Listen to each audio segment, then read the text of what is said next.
that will help us to unlock the potential and also overcome some of the challenges present in the maritime sector.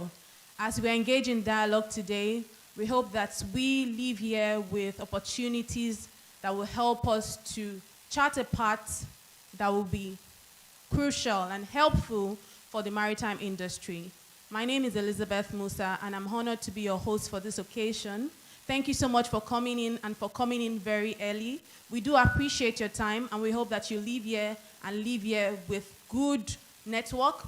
You leave here with good opportunities, and you leave here much better than you came. Without any further ado, we'd like us to please make welcome the publisher of Business Day, Mr. Frank Aibogun, as he comes up for the welcome address. Thank you.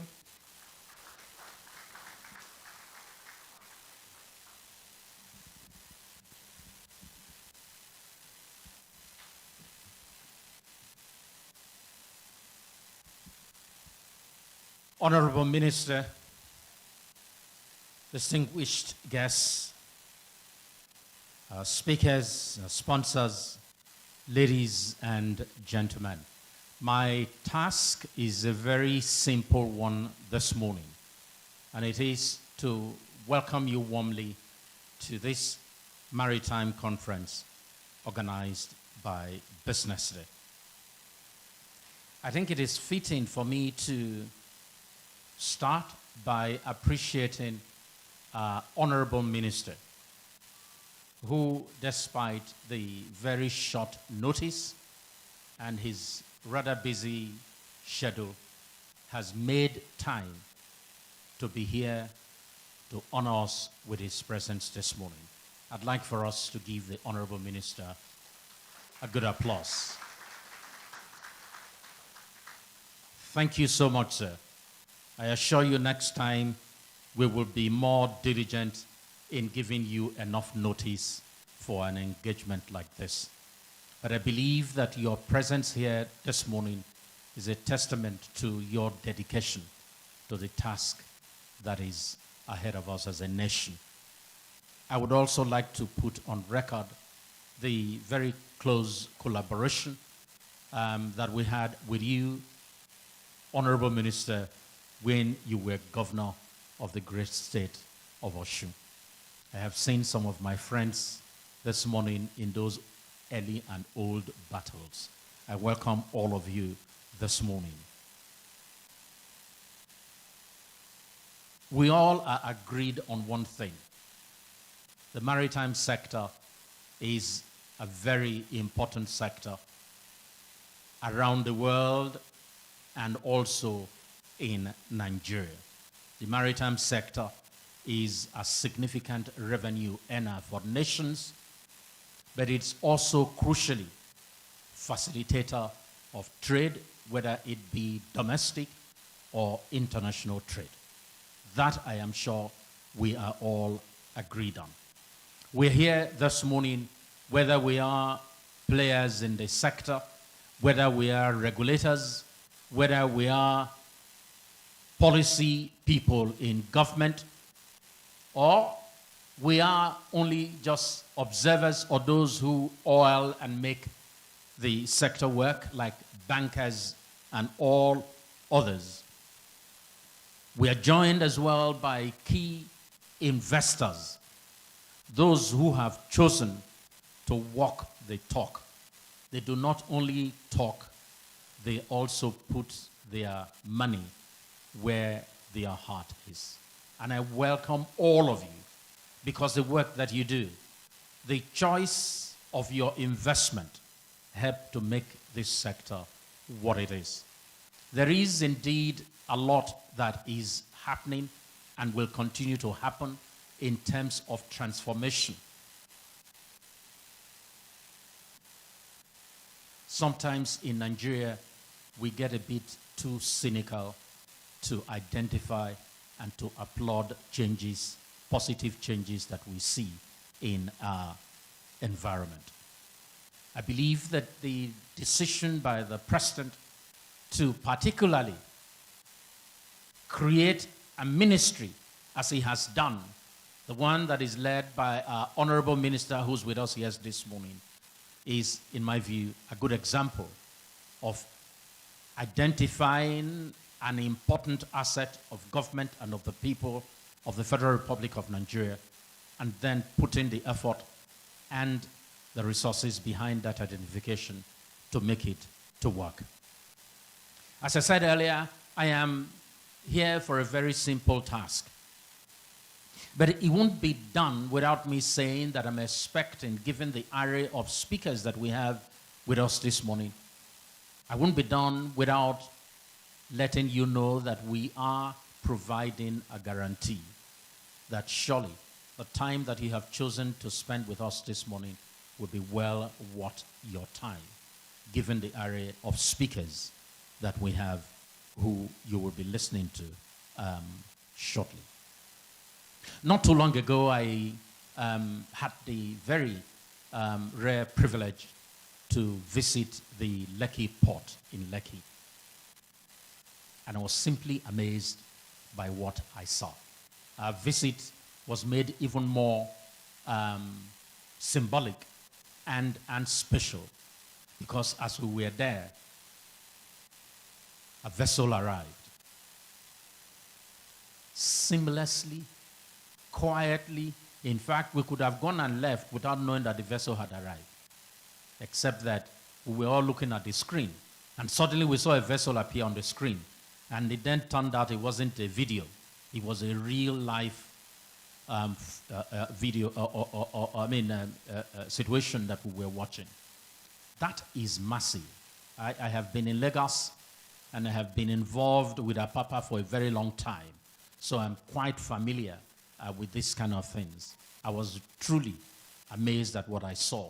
And as I said, sometimes we get too cynical to know and to notice great positive things that are happening in Nigeria. I'm aware that the Nigerian Ports Authority, whose managing director is here this morning, have a lot of plans. We saw the introduction of the work that had been done around the around the Apapa port just to ensure seamless travel. The first thing you want to do is to ensure that people who have business in the port can go in and come out seamlessly. And I commend NPA, the Lagos State government, and of course the federal government of Nigeria for the work that has been done. Today, if you look at the papers, you're not likely going to see Apapa mentioned. It is because it is no longer the issue that it once was. So, Honorable Minister, distinguished guests, ladies and gentlemen, let me welcome you very warmly to today's conference. We have aptly themed it, Unlocking Potential, Overcoming Challenges.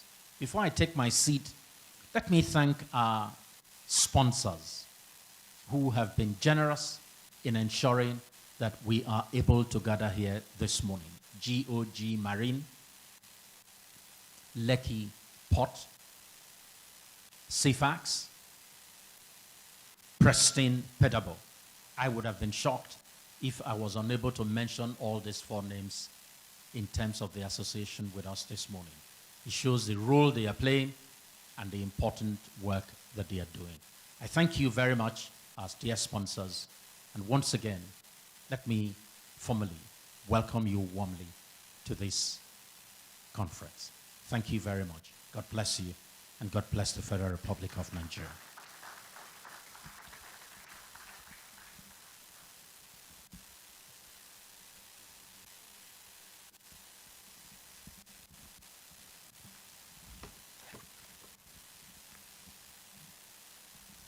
So right now, we will be taking the keynote address, and it will be given to us by the Honorable Minister of Marine and Blue Economy, Honorable Adegboyega Oyetola, COM.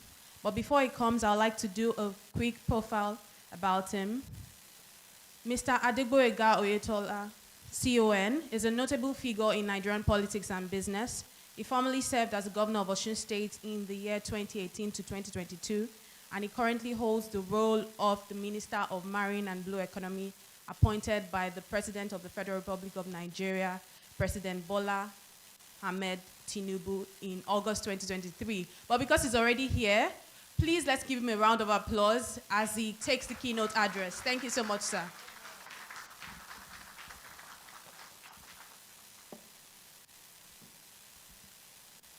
Thank you very much.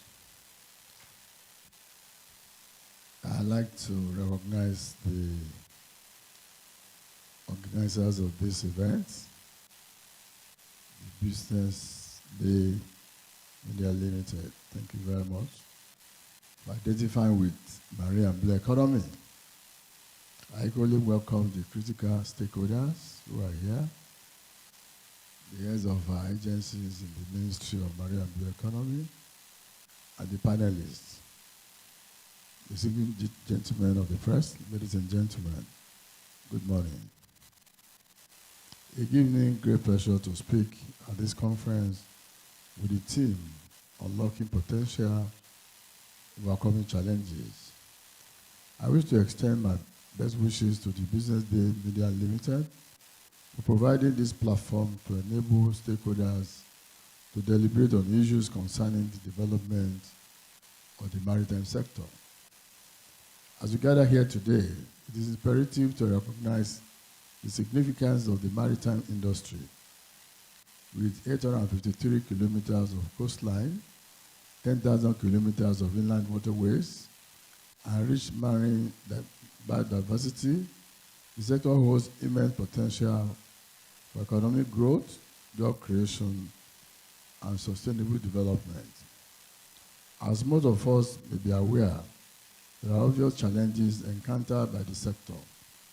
One major challenge being the absence of a national policy to set the tone for the sector. In line with the theme for this event, it is essential to maintain a forward-looking perspective and focus more on collaboration to unlock the potentials of the maritime sector, which is a vital component of our national economy. His Excellency President Bola Ahmed Tinubu, GCFR, recognizes the pivotal role the maritime sector plays in our national economy. He aptly demonstrated this through the creation of the Federal Ministry of Marine and Blue Economy. There is no doubt that Mr. President understands the significant potential the sector holds for the diversification of our economy. This informs his focus on the Ministry of Marine and Blue Economy as a key catalyst to realizing the renewed hope agenda. The marine and blue economy is estimated to contribute significantly to the country's GDP and increase the revenue of the country and potentially creating millions of jobs directly and indirectly.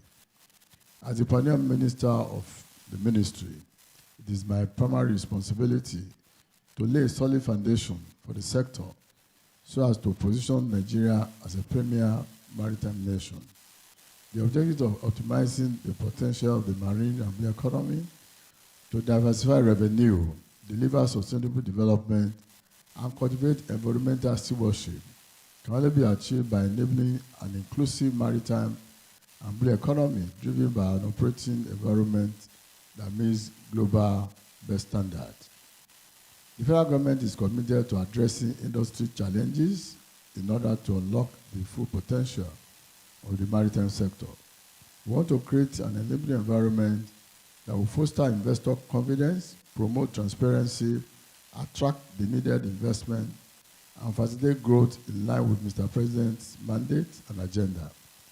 As part of effort to decongest our port, Mr. President only last month performed the commissioning ceremony of the Funtua Inland Dry Port. Let me restate that the Funtua Inland Dry Port will, apart from decongesting our seaport, also take shipping and port services close to importers and exporters in the hinterland. The Ministry of Marine and Blue Economy, which is about 9 months old, has been able to achieve a significant revenue increase from Q1 of 2024 in comparison with Q1 of 2023. We were able to achieve this by deployment of 3 strategic approaches, such as blocking leakages, enhance revenue generation from established sources, and identifying and rolling out new marine and blue economy revenue sources. In addition, the use of technology, investment in maritime infrastructure, and continuous work and collaboration with stakeholders, maritime experts, and local and international institutions to continue exploring the best way to harness our maritime resources to the benefit of this generation while living much more sustainably for the future generation. The message is fast-tracking Mr. President's ambition to improve the case of ease of doing business, which remains a vital push button for overcoming trade barriers and unlocking economic growth potentials in the maritime sector. As part of this, the ministry is engaging all relevant government agencies to ensure the full rollout of the National Single Window Initiative. As a member of the steering committee, I share Mr. President's commitment to ensure efficient trade processing at the ports towards enhanced ease of doing business, ranking, and increased revenue generation. To complement this initiative, the ministry agencies are in the top 10 ranking on Presidential Enabling Business Environment Council, PEBEC, and our goal is to always be top 3. The ministry is also fast-tracking work to finalize the implementation of a port community system towards automating port processes, the implementation of the International Cargo Tracking Node, truck call-up system, and procurement of port scanners through the Nigerian Customs Service, all of which are geared towards ensuring operational efficiency at the port. There are ongoing efforts to galvanize investment to upgrade existing and construct new infrastructure. These efforts are geared towards enhancing capacity and accessibility at the port. The ministry is promoting the development of inland dry ports at strategic locations across the country, with a combined capacity of about 165,000 20-foot equivalent units aimed to decongest our seaport. Sourcing funds for the comprehensive modernization and reconstruction of Tinkan Island and Apapa Port Complex, rehabilitation of the One, Rivers, Delta, and Calabar Port complexes, which is expected to generate over 20,000 direct employment. Let me say this, the essence of trying to rehabilitate both the ports of Apapa and Tinkan is to ensure that we're able to attract bigger vessels. The limitation we have for now is the fact that our draft level for the 2 ports is very low. It's about 13 meters. Whereas ordinarily, like the Lekki Deep-Sea Port, which is about 16 or 16.5. If you don't have a draft that is as high as 16 or 16.5, you will not be able to attract vessels. And that's why most times our containers are taken to the neighboring countries with bigger, draft level. So the intention is to ensure that the Apapa, Tinkan, and the other ports are able to achieve at least 16 to 16.5 drafts to attract big vessels. Dredging navigation channels to the various ports and terminals to improve cargo throughput and support West African maritime trade. I'm happy to report that sanity has returned to the Tinkan Highland Port corridor. The perennial traffic gridlock on the Mile 2 and Tinkan in Lagos has since given way, thus putting an end to the multi-billion naira yearly loss to the Lagos port traffic gridlock, which has defied all known solutions for close to a decade.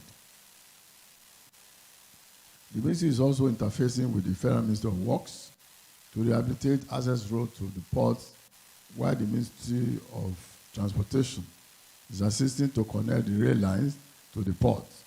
This is part of the federal government strategy to reduce congestion and transit time and facilitate trade. Similarly, necessary support are being extended to private investors to encourage and facilitate their participation in the development of additional ports and jetties across the country. To bridge the infrastructure gap, the government is cultivating the public-private partnership, PPP, model to attract private sector investment for the advancement and modernization of ports. This collaborative approach ensures sustainable funding and expedites project implementation.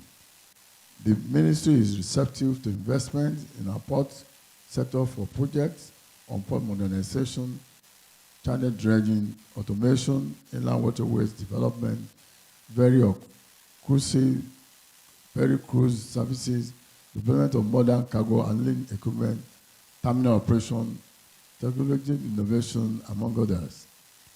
In addition to the Lekki Deep Sea Port, which is operational, government is bringing on board on PPP basis other deep sea ports, such as the Badagry Deep Sea Port, Snake Island, Lagos State, Port of Ondo, Multipurpose Ondo State, Ibiam Deep Sea Port, Akwa Ibom State, and Burutu Port in Delta State.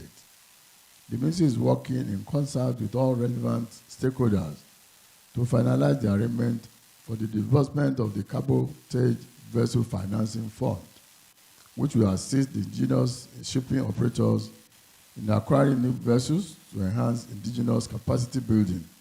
We have also developed guidelines for the implementation of limitation of liability for maritime claims convention in Nigeria, ratified 6 international maritime conventions and protocols, and carried out about 75 inspection and verification exercises, some of which are conducted with our American and EU counterparts in accordance with the International Ships and Port Services ISPS code and the Safety of Life at Sea Convention.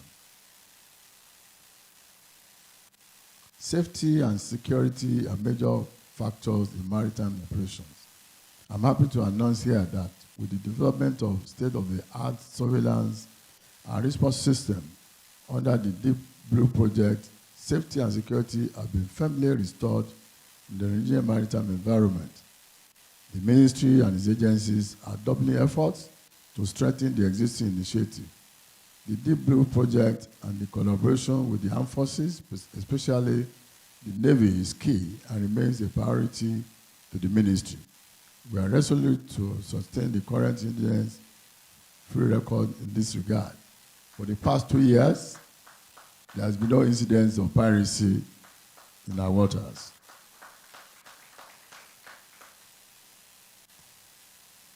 The ministry, in conjunction with the National Inland Waterways Authority, is developing a framework to increase the operational capacity of our inland waterways and improve the safety of our water.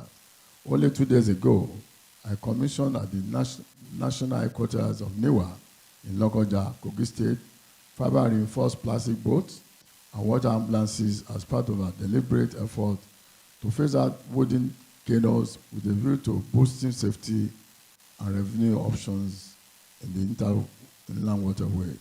This is the pilot phase of the project and is to be replicated across the country. Fisheries and agriculture are vital components of the blue economy, offering substantial economic benefits, food security, and employment opportunities.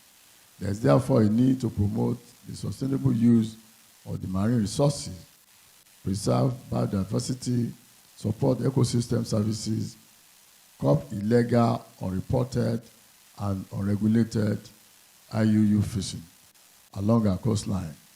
This is something that is very worrisome. You see a situation where foreign vessels, fishing trawlers, will come to our water, harvest our fish, rebrand it, and sell it back to us as imported fish.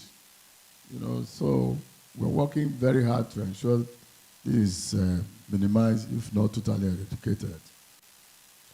The ministry recognizes the potential of the marine and blue economy to drive inclusive growth, create employment opportunities, and alleviate poverty in coastal communities. And to achieve this, there's a need to know all our marine resources so we can protect and preserve them, and develop sustainable methods to harness the bountiful marine resources. To this end, I've directed the Nigerian Institute Oceanography and Marine Research to carry out a comprehensive mapping of the country's maritime resources. The ministry is also putting an array of innovative programs to promote and improve its contribution to combating the climate change, such as the Green Maritime African Coalition initiative geared towards realizing the ambitious goal of net zero greenhouse gas emissions by 2050. As I conclude, I'm pleased to announce that the ministry is developing a dynamic national policy framework for the marine and blue economy, expected to roll out before the end of 2024. The contribution from today's dialogue and engagement will be very significant to the development of marine and blue economy national policy, and I urge all stakeholders to work collaboratively to achieve excellence within the maritime sector. I wish to express my sincere appreciation to BusinessDay Media Limited for providing this platform to raise awareness about the vast opportunities in the maritime sector. The contributions and discussions here today will be crucial in shaping the future of Nigerian marine and blue economy sector and will significantly advance our efforts towards national economic prosperity. I thank you again and wish you all a productive and insightful experience at this conference. God bless the Federal Republic of Nigeria. Thank you.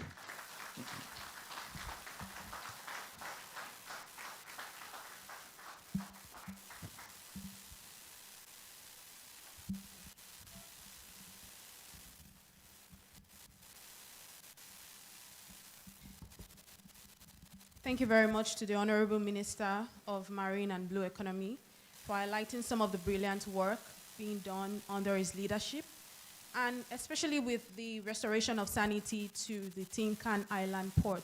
Thank you so much, sir, for your time today and for giving us that brilliant address. Once again, please let's give him a big round of applause. Thank you. As we move further in the agenda, we will be welcoming for the keynote address the President of the Nigerian Chamber of Shipping. But before he comes up, I'd like to read a brief profile about him. The President of the Nigerian Chamber of Shipping, his name is Alhaji Aminu Umar. His leadership at Sea Transport Services Nigeria Limited has propelled the company to the forefront of West Africa's petroleum transportation sector with 11 vessels. His commitment to professionalism and client satisfaction has driven Sea Transport's growth. Aminu's influence extends beyond his company. He actively contributes to policy development and international committees, shaping Nigeria's maritime industry. So we understand why he's here. His adeptness in fostering strategic partnerships underscores his leadership acumen. Despite professional demands, Alhaji Aminu Umar values his family, and this reflects a balanced approach to success. Ladies and gentlemen, distinguished guests, honorable, please let's make welcome the President of the Nigerian Chamber of Shipping, Alhaji Aminu Umar, as he comes up for the keynote address.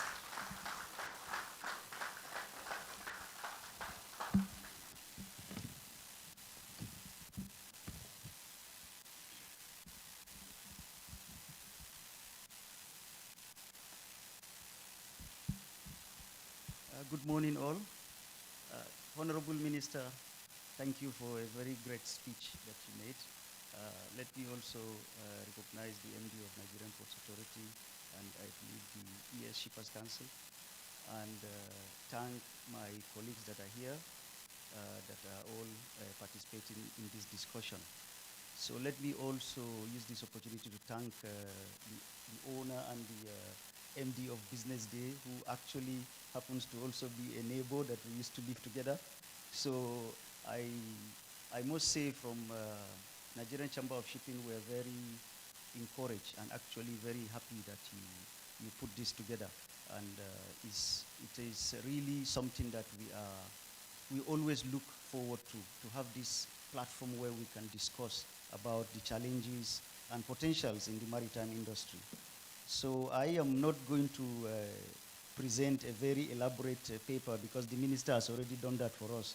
So I will just run through or discuss through some of these potentials and the challenges, so that our panelists, when they come to discuss, they will be also, I believe, doing justice to that those topics. So truly, we have some presentation from the Nigerian Chamber of Shipping. I don't know if the gentleman can just be running through this. Okay, the minister has already touched down. We know the coastline is 853 kilometers bordering the Atlantic Ocean. I think we already know that. We have a very huge maritime of 46,000 kilometers of the Gulf of Guinea and an exclusive zone of 210,000 square kilometer. So really we have already an advantage. There are so many things that we can do in harnessing the potentials in the maritime industry, in the coast, which is the blue economy. The minister has already touched on it: fishery, shipping, oil and gas, maritime, tourism, manufacturing, construction, and you have all that ultra deep water oil and gas, and I believe Nigeria is already doing some of that. So I am not going to touch much on the main marine and blue economy. I would like to focus on maritime and then drill down to shipping, to be honest, because that is what we are. I'm a president of the Nigerian Chamber of Shipping, so I will talk about shipping only. So if we look at it, the economy, the minister has touched on it, when it was Marine and Blue Economy Ministry has been established. We thank the government for recognizing the importance and the potentials in the ministry, because in that sector of business. And I think we have for so many years do not put what we are supposed to put there and to be able to harness, but this administration of the president has looked at it, and I think it is a very, very good decision. So we thank the Mr. President and the administration for that. So what does it cover, or what are the steps or things that we need to look at from the blue economy side to make it work? So if you look at it, there are policy formulation, stakeholder discussion, designing the blue economy policy, which I believe the minister and the ministry have looked into that. So like I said, I will run through anything about blue economy, because I'm more focused on the shipping. This is where I'm going to discuss. And I would like to also bring it up that shipping and maritime is global. Most of the convention that governs how we operate is global. It's not localized.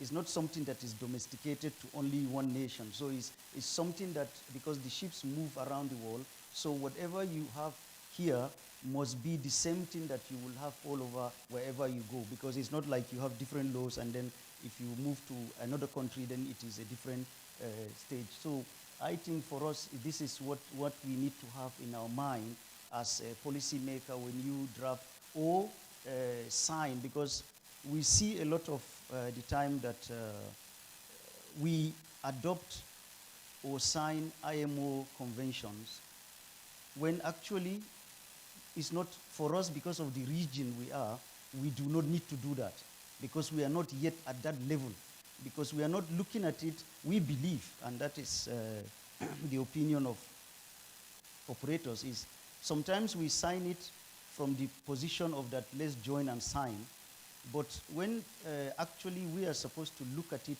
have an engagement with the operators to understand whether we are ready for this and how does it impact us. So so many of the domesticated or convention that we have signed and put in, or which is affecting sometimes us negatively when we go somewhere, is not supposed to be, because we can as well not sign it. Many countries will say, no, we are not ready, give us time, and then you will take the time to prepare your operators before you sign and adopt those conventions. So I think the operators have not been having the chance to have this engagement with especially our representatives who are sitting in the global agencies like IMO. And I think it is important, sir, that in the future, before we sign any convention or adopt it, there should be an engagement with stakeholders and operators and see whether are we even ready. Can we push it forward to see when we get ready before we adopt it? And I think it's important for us to look at that, both in the shipping as well as the terminal operators, because so many things have been signed and it's impossible for us to adopt to that. We cannot apply it, and then it affects us as we operate. So let me go to the main topic here. The main topic is about unlocking potentials and challenges in the maritime sector. For me, like I said, I'm going to discuss more on the shipping side. What are the possibilities and potentials today? Or what are the global trends that has happened over the years recently that change things in the shipping maritime world?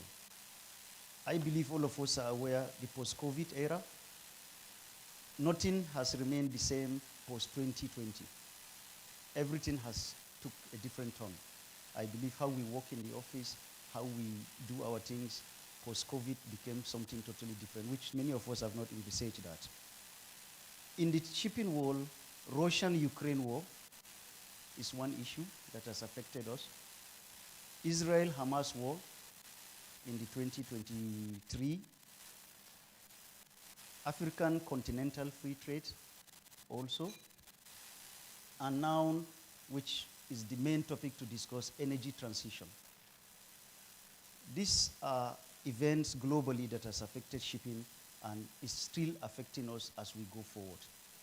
Today now, when you talk about ships, due to Israel-Hamas war, the trading route has changed. I'm sure the Lekki Deep Sea Port will talk about it because the containers and maybe the liner services who are here are seeing those impact of, instead of following through Mediterranean and the Red Sea or Suez Canal, all ships are going through the Cape Town, which I believe, we believe has added over 30 days of sailing, which was not there before. And this is factoring increased inflation, increased cost of freight, increased cost of so many things. Now, the African Continental Free Zone, which has been adopted by the government, by all the continents, all the countries in Africa, has opened actually an opportunity, which is there is an inter-trade between African countries. We have seen development of cargoes actually coming from Nigeria to other African countries, and which we are not seeing before. We have seen now a push by different African countries saying, can we get cargoes?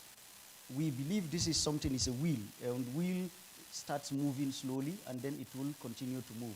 But there is a big challenge. The big challenge is our customs and policies of different countries. Every country has different policy, different custom regulation, and we are not, and because of that, it's becoming difficult for trade.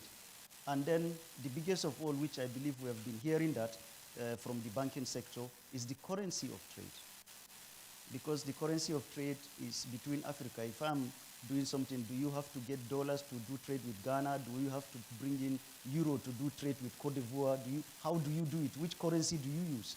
So unfortunately in Africa, we still have to use dollars to do the trade between African countries. And that is affecting trade in between the countries, and that is affecting shipping, because then we cannot be able to move the cargo easily. So then the energy transition. I believe, Honorable Minister, you will know that the entire globe is moving from how to reduce carbon emission. And it is affecting, one of the people in the front of this is shipping. Today now, most of our ships have been put on regulations which has been already signed, like I said, by our representative in IMO, which enforced to us to impose some conditions. And some of the conditions is energy efficiency, because if you look at the transition, it starts with efficiency and then you change to a different energy source. So today, for energy efficiency, our speed limit has been given a ceiling. So we are now undergoing that. We have to install equipments on our ship so that it will reduce our carbon emission by reducing our speed, even if they call it economic speed. So even if you can reach, let's assume Ghana in 10 hours, you have to reduce to reach Ghana in 18 or 16 hours. This is in order to be able to be more efficient, to be able to, when you emit carbon, you emit less. And these are what we are applying. I believe 2025, there is a new regulation coming again that will be imposed. But the new equipment or new assets we are taking in now, we have to go with what is called dual fuel capabilities. We are As the company we manage, we're already moving from a conventional engine to an eco engine, which is more electric, so that we can change our overall average carbon emission to reduce it, for the graph to reduce, in order to trade outside Africa. Because we have assets that are trading in Europe, trading in the US, and trading in the Mediterranean. So we have to, in order to reduce our carbon emission for the entire company, we have to cut down and go into eco engines vessels. What are the things that we are seeing local that is going to affect shipping? One of it, Honorable Minister, you mentioned, Lekki Deep Sea Port, Lekki Free Trade Zone. This is a very important development. We are seeing a lot of operation that is coming there. Just like you said, bigger ships are going there. Many loadings are coming out of there. For some first time, we are seeing export of fertilizer coming out of that area from the petrochemical industry, which is creating a new business opportunity for shipping. And establishment of the marine and blue economy, Africa Continental Free Trade Zone, which we said, a commencement of export of fertilizer from the petrochemicals. This is a great development for everybody. It's a potential for this zero piracy due to the, in the Gulf of Guinea with the Deep Blue project. Mr. Honorable Minister and gentlemen, you will not understand, or for you to understand how much it costs for us to trade our ships within West Africa, or particularly Nigeria. Let's put it this way. I just want to go local, because truly there is a certain miles that if your vessel arrives West Africa from Lome, I think there is, after you're coming down south, then you are imposed what is called war risk insurance. This is double the insurance that you are paying immediately. And this is what for any vessel that stays and trade within Nigeria, we have to pay this on an annual basis. And this is costing us a lot, and is making us to be totally disadvantaged to compete with any other international ship owner who does not pay this, because he can move his ship and stay outside Lome and wait for cargo and be able to downgrade put his freight down and get his business easily. So there are many, for us, Honorable Minister, which we will make a paper to you. There are things we need you to look at, some that can give an incentive, because we believe that as we trade shipping here in Nigeria, creating jobs, creating growth in the economy, stopping capital outflow of dollars, I think there should be some incentive. And I believe my friend and brother here will agree with me, the MD of Port Authority. We should have an incentive from the port bills that we are paying, which is more expensive than even the international ones.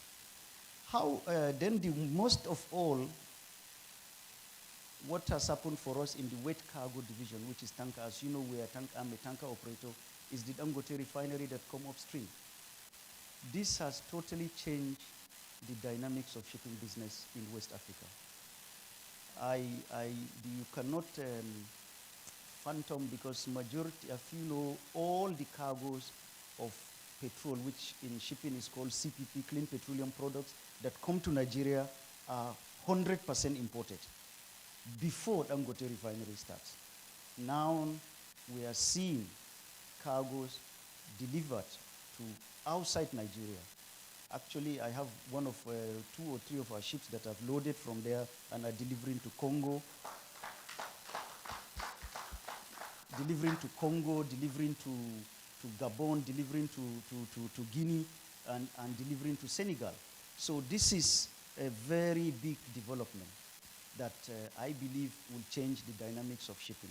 And I cannot overemphasize on this how it is a big potential opportunity for investors, will-be investors in shipping, because now we have cargoes originating from Nigeria, from Lagos, and I think it is important we all look at it and see how do we key into this opportunity that is coming, or has already come. And if, again, we don't participate, other people, international shipping will participate. Today, they control more than 80% of the import and export of the refinery, because I believe you have seen on newspaper where Suezmax vessels bringing in crude oil from US, from Nigerian terminals. No Nigerian has the capacity so far to be able to buy one Suezmax vessel because of the size of and the capital that is required for that. We hope, and this is one of the challenges that we are going to, I'm throwing up to the panel that is going to discuss. The opportunity is there, the potential is there in the wet cargo, in gas, in dry cargo transportation, which we said fertilizer is coming out of Nigeria, originating from us. We have agri-produce that are also coming out of Nigeria, which the container liners are taking it. Nobody is participating in that because of the challenges. And I will run through the challenges. What are our challenges actually as shipping? Our biggest challenge, Honorable Minister, is funding. How do we get capital? How do we access capital? Today, it is almost capital, or the funds for shipping is a long-term funds. It's not a short-term funds. Our financial institutions are not used to long-term funding. They are more used to short-term funding. And this is something that we know that the Honorable Minister have talked about CVFF. We hope the CVFF will be packaged in such a way that it is a long-term funding. Because if it is a short-term, then it does not help us. And then secondly, the cost of funding is our also biggest challenge, because the only source of funding for capital in Nigeria today for ship owner is debt.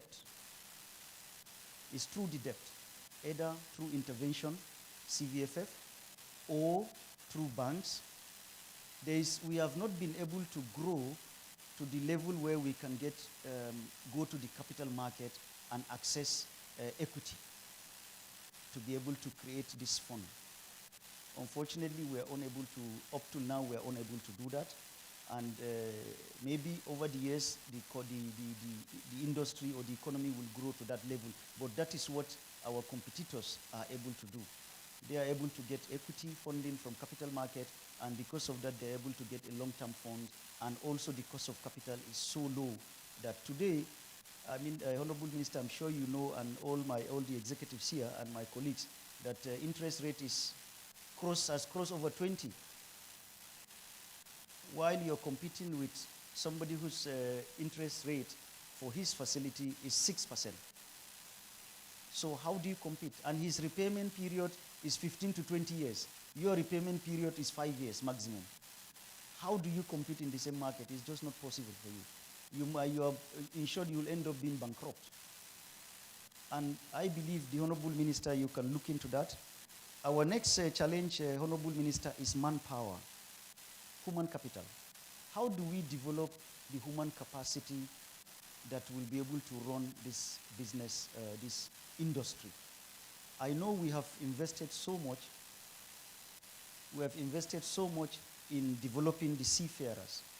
But I think we focus more on the onboard human capital or human development than the office. They are supposed to be managed by the office too. And we have seen many countries in the world, or some few countries in the world, let me zero it down, who have actually were able to use their human capital to make it positive, particularly in the shipping and maritime business, who are actually not a shipping countries, but they were able to develop the human capacity and use that as an income generation for the country. A typical example is the Philippines. Today, maybe 40 or 50% of the entire crew, shipping crew in the world are Filipinos. But when you put in how many is Philippines a shipping country, you will see that maybe from 1 to 20 they are not within. The next one that have done well is India. India have been able to, and they have done that repeatedly. How they do it, I think, Honorable Minister, maybe you should put a study to it, that we should study and understand how they are able to do that, where they are able to have a strategy to develop their people who become a positive revenue generation to the country. They have done it. Remember, all of us will agree to this. They have done it in medical. They have done it in seafaring. Now they are doing it in ICT. So a friend, I mean, just 2 weeks ago, I'm discussing with one of the Indian. I have so many of them working for me actually in the company. So we have a lot of them because they have the capacity and they have the competence, and we need them to be training our Nigerian brothers and sisters to be able to go up to that level. So, and we were discussing how much remittance do they generate per annum, and he was telling me for remittance of salary that comes in is over $120 billion per annum. So if about 40% of it is shipping and maritime, just imagine what Nigeria will have generated. And I think it is something we need to look at it strategically, that we want to turn this to an asset, not just paying the money for the seafarers to be trained, and then how do we get this back into the economy? And I think it's something that we need to maybe learn from them. And there are many countries. The East European countries are also doing very well. They are trying to come up now. A lot of, when you see in the maritime and shipping, you see a lot of people from East European, Georgia, even Ukrainians that are even in issues today. And I will tell you how interesting it is. We have a ship that was trading in Black Sea, and on that ship we have Russian and Ukrainians, and they were at war. So I became worried that before these people start killing themselves inside on that ship, let me see, do I remove some of them, or what do we do? And we had a conference discussion, and to be honest, they said, no, we have no issue between us, so we will work together, and they are working together, even though their countries are at war. This is the level of professionalism and discipline these guys have been able to develop. And sometimes we call countries, even call Ukraine, and interestingly enough, even when you go with a Russian crew that you are approaching Ukraine, or you are even approaching Russia, what Europe has been able to do is they have cultivated a solution that, okay, we can give you a replacement crew to take you into Russia, and then when you come, the Ukrainians join back. Or vice versa for Ukrainians, Russians when they are going to Ukraine. And this is something, a business, a very good innovation that they develop. So they do this so that there is no trade will not be hampered in any way. And this is, Honorable Minister, one of the challenges is fiscal policy. I know that we have discussed this before. Sorry, I know I'm taking too long, but I think our problems are too much. We need to dump it on the Honorable Minister. So the fiscal policies are taxes. I give you an example, sir, with UK. UK today for a shipping company is what they call tonnage tax. Tonnage tax means as a company today, just like the introduction said, we have 13 vessels actually. What you do is they tax you on one vessel. And it is straight line. They tell you this is your tax, maybe $30,000 per annum. This is what you pay as your tax. No any other tax. Even if you have 100 vessels, they don't tax all the others. They only tax the one. Because that is the way they do it, to encourage shipping. In Nigeria, we are taxed exactly same like any other business. Even though we are generating inflows that comes in, which is bringing foreign, instead of, so many things that is helping the economy that we think we should be giving same way. And most of European countries, that is what they do. Greek is doing the same thing. Cyprus is doing the same thing. All the most of the shipping countries, some are not even taxing them. In Singapore, if you establish a shipping company, you have zero tax for your first 10 years. Nothing like that in Nigeria. So how do we compete? It's going to be impossible, sir. Same thing with import duty. Today, we are paying almost 15%. if not more, now that the VAT has even gone up, is going to 16 to 17% when we bring in and register the vessel under Nigerian flag. We pay 15% of cost and freight on this. Nowhere in the world that is done, sir. I'm sorry to say, sir. Nowhere in the world that you pay. We have vessels that are flagged in another country. Nobody asks you for anything. But in Nigeria, we pay 15% of that. So how do you compete in this? It's going to be very impossible for us to compete with anybody, international ship community.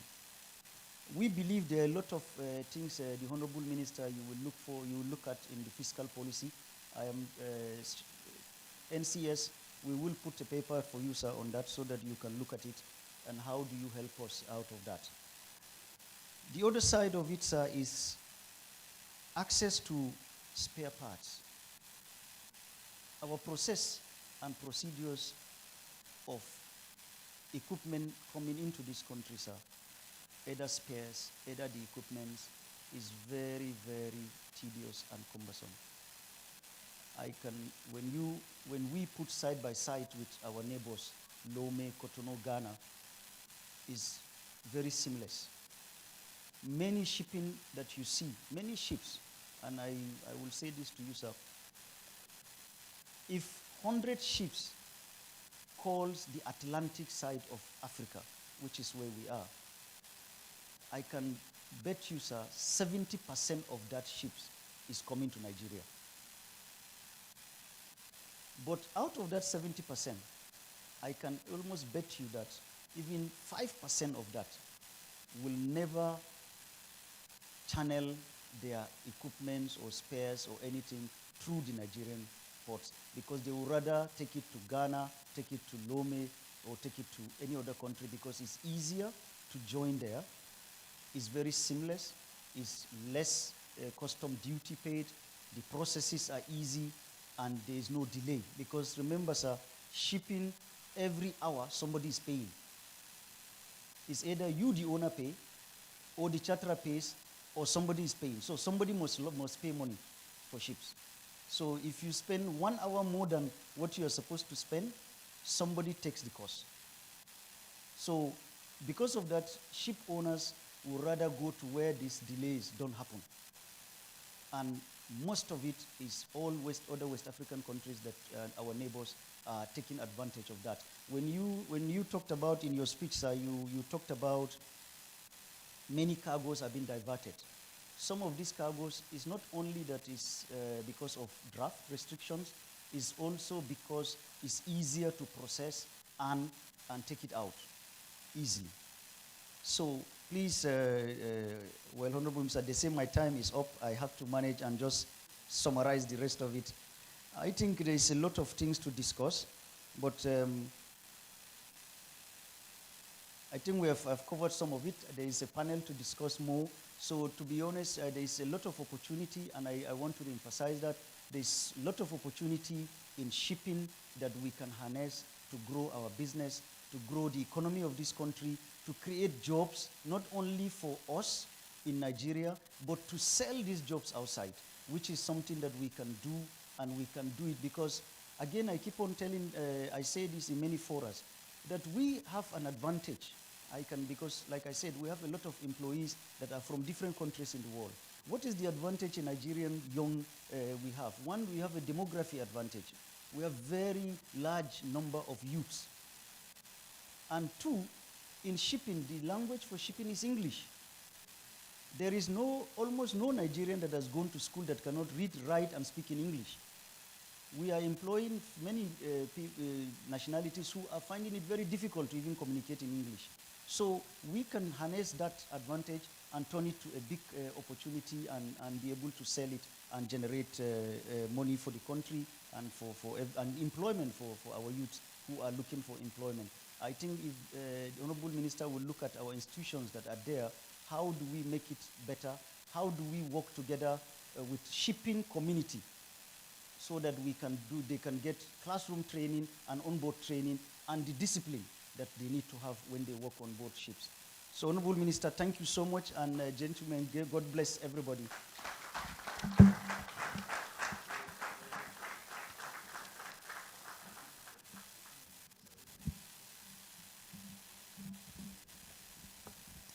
Thank you very much. Now we'll be going to our first panel of the day. Our first panel will be focusing on protecting our waters, sustainability and efficiency in maritime operations. All right. I'll be making welcome our panelists to the stage. Please, as they come up stage, let's make them feel welcome with a round of applause. The first person I'll be calling is Rear Admiral Dolapo Kolawole, is the CEO of DevGru Transnational Enterprises Limited. Please, let's make him feel welcome as he comes up stage. Next on the panel is Mark Modi, SAN, FCI, ARB, partner, Aluko, and Oyebode. Last but not least is Joshua Olufemi, founder and publisher, DataFight. And to moderate this panel is Mr. Tonye Krukrubo, SAN, partner, Aluko, and Oyebode. Let's make him feel welcome as he comes up stage, please.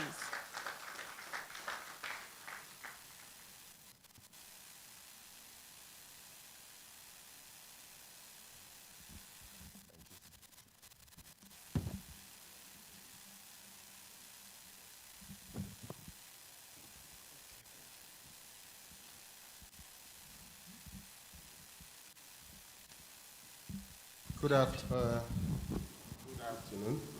I think we're ready. It's still morning. And I need to, maybe I set my watch 1 hour earlier. Good morning.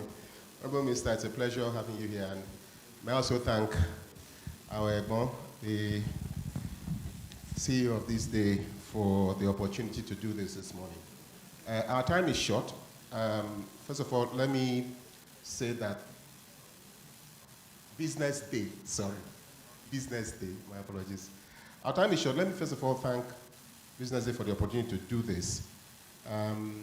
We will go straight into what this panel is meant to discuss, that is protecting our water, sustainability and efficiency in maritime operations. I'm meant to have 4 panelists. We have 2 here. Juliet, I don't know where my third, okay, the third is coming. So we'll go straight into the discussions. First of all, let me thank the keynote speaker and the minister for a very enlightening talk early this morning. I think it's made our work a lot easier and actually giving us certain focus. And I'll turn to the Rear Admiral. You've listened to Alhaji Aminu, and I was wondering what we were meant to do after he finished his keynote address. But I sense that from where you come from, and I mean your background, being an operator from a security perspective, there are issues that you can shed more insight on, particularly around the challenges in security in the maritime sector in Nigeria. We'd like to hear your thoughts.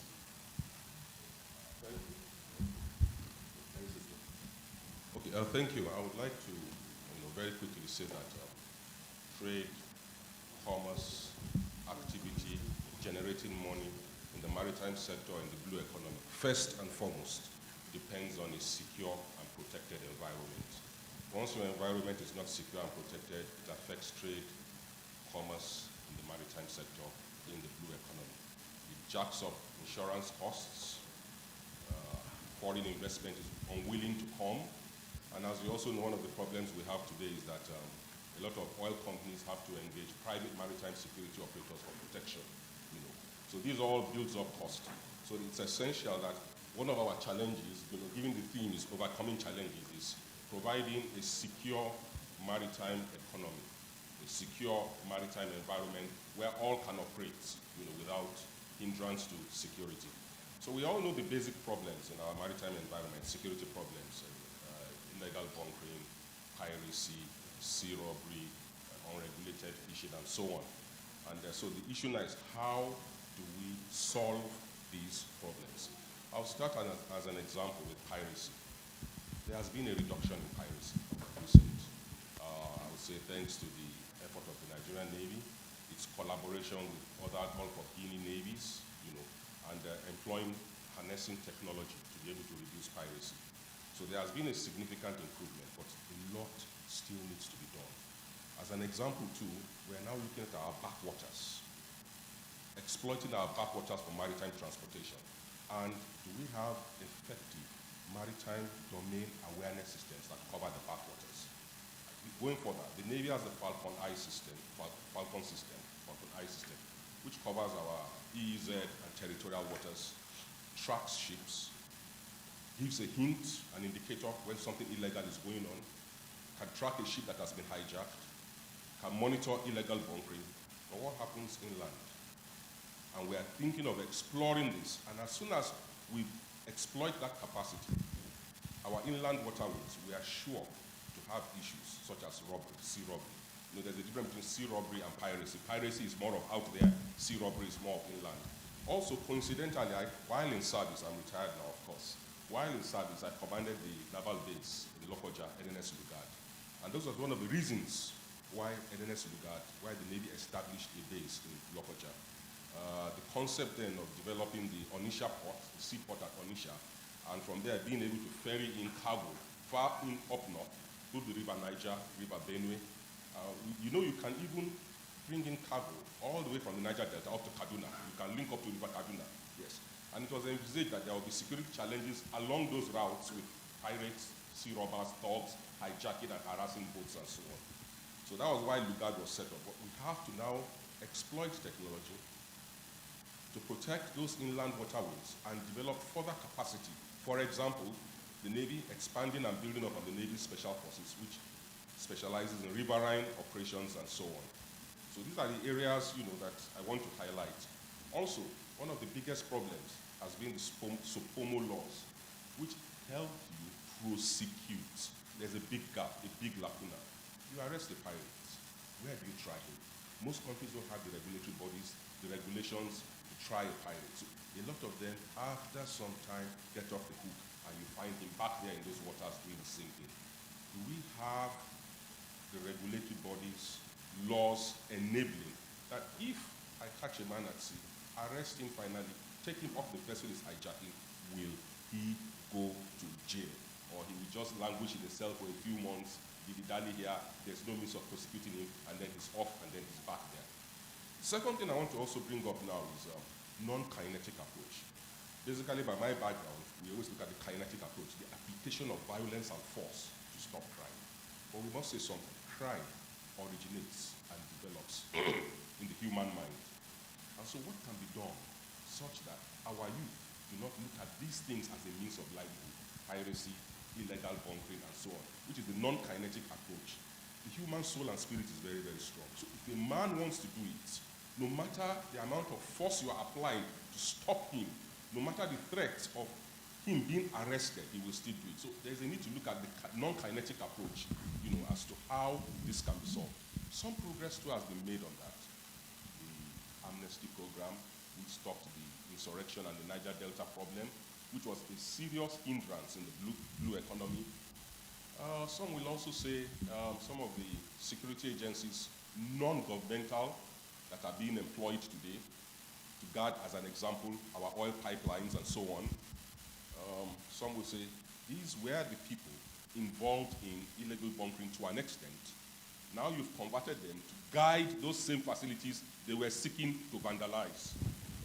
In the African context, some people will say it's like giving the goats the yam to keep. You understand what I'm trying to say? So these non-kinetic approaches too are very, very good, you know, to reduce the need for the application of force. So as a summary, you know, challenges, security, piracy, sea robbery, illegal bunkering, unregulated fishing, and then the laws necessary to prosecute. Recapitalization of the Navy, more vessels, equipment, application of technology, and so on are very, very necessary.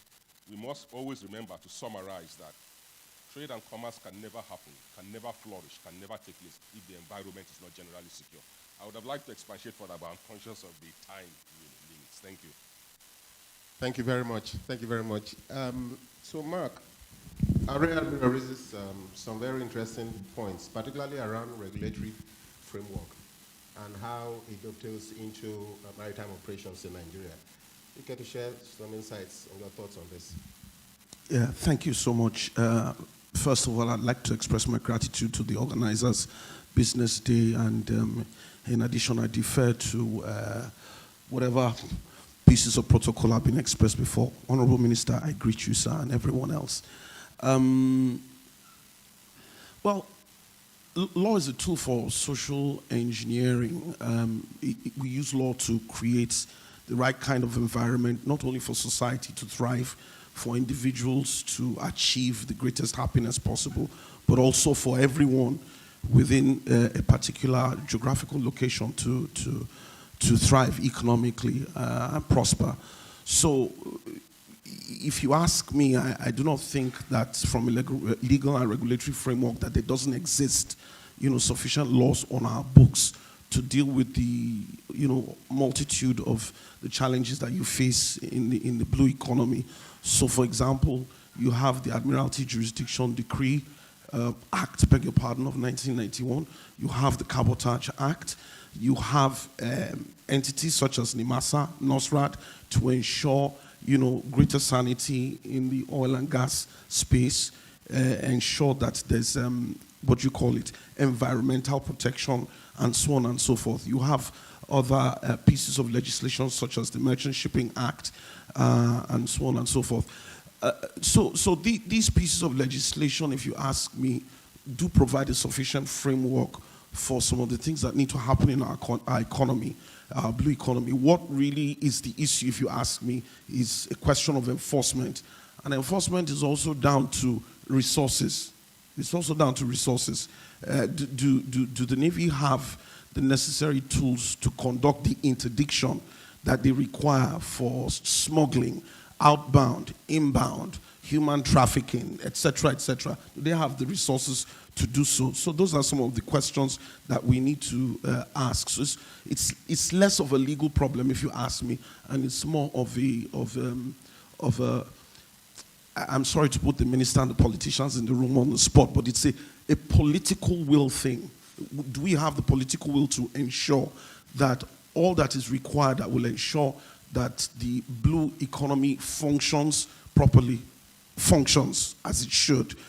The Admiral raised a point that I just thought to also touch on briefly, which is whether the infrastructure exists to prosecute, say, people who tend to infringe on maritime law, sea pirates, sea robbers, etc.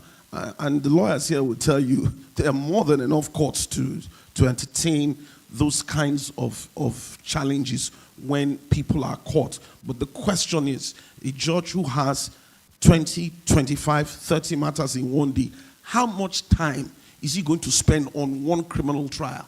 He doesn't have the time. So if he gives 1 hour of his time, and most of them sit from 9 till 4, he'll adjourn for 3 months. So those are some of the broader questions on the enforcement side that we need to look at. So for me, it's the political will to enforce the books, the laws on our books already there. One other interesting point that I'd like to mention, and I'm sure our predecessor who spoke, and I'm sure Mr. Akabog is going to talk about it much later, is do we have a true pool of funds for things such as cabotage? So the Cabotage Act is there. It's been there for more than 10 years. But how much Nigerian bottomry has been created as a direct result of the act? The act was meant to encourage Nigerian, entrepreneurs to create Nigerian bottomry, but it's not happened.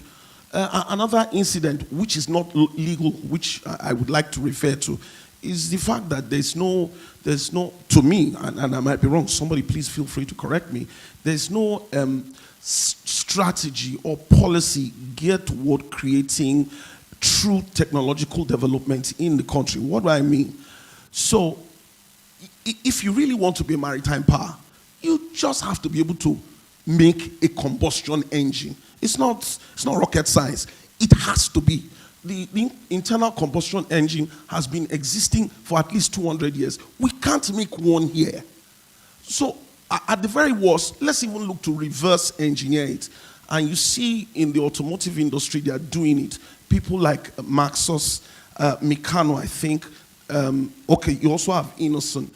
So that kind of capability needs to be cross-fertilized into the maritime industry, where we can make our own boats. We're not having to import them from other places, and it creates a separate ecosystem, economic ecosystem on its own, because there are people who will know how to make this equipment, who transfer the concept down. We have to bring in the industrial technology, develop it possibly ourselves, and begin to replicate it. And there are a whole truckload of people, families, that are going to enjoy benefits thereafter. So for me, these are some of the things that are really the issues, and it's less the legal framework. I actually think there's more than enough there's more than enough laws on our books to protect the blue industry. What we need to do is, and again, it looks like I'm putting the minister, and maybe I'm putting all of us under pressure. We need to say more to ourselves. We are a great nation. We have capacity. We have capability.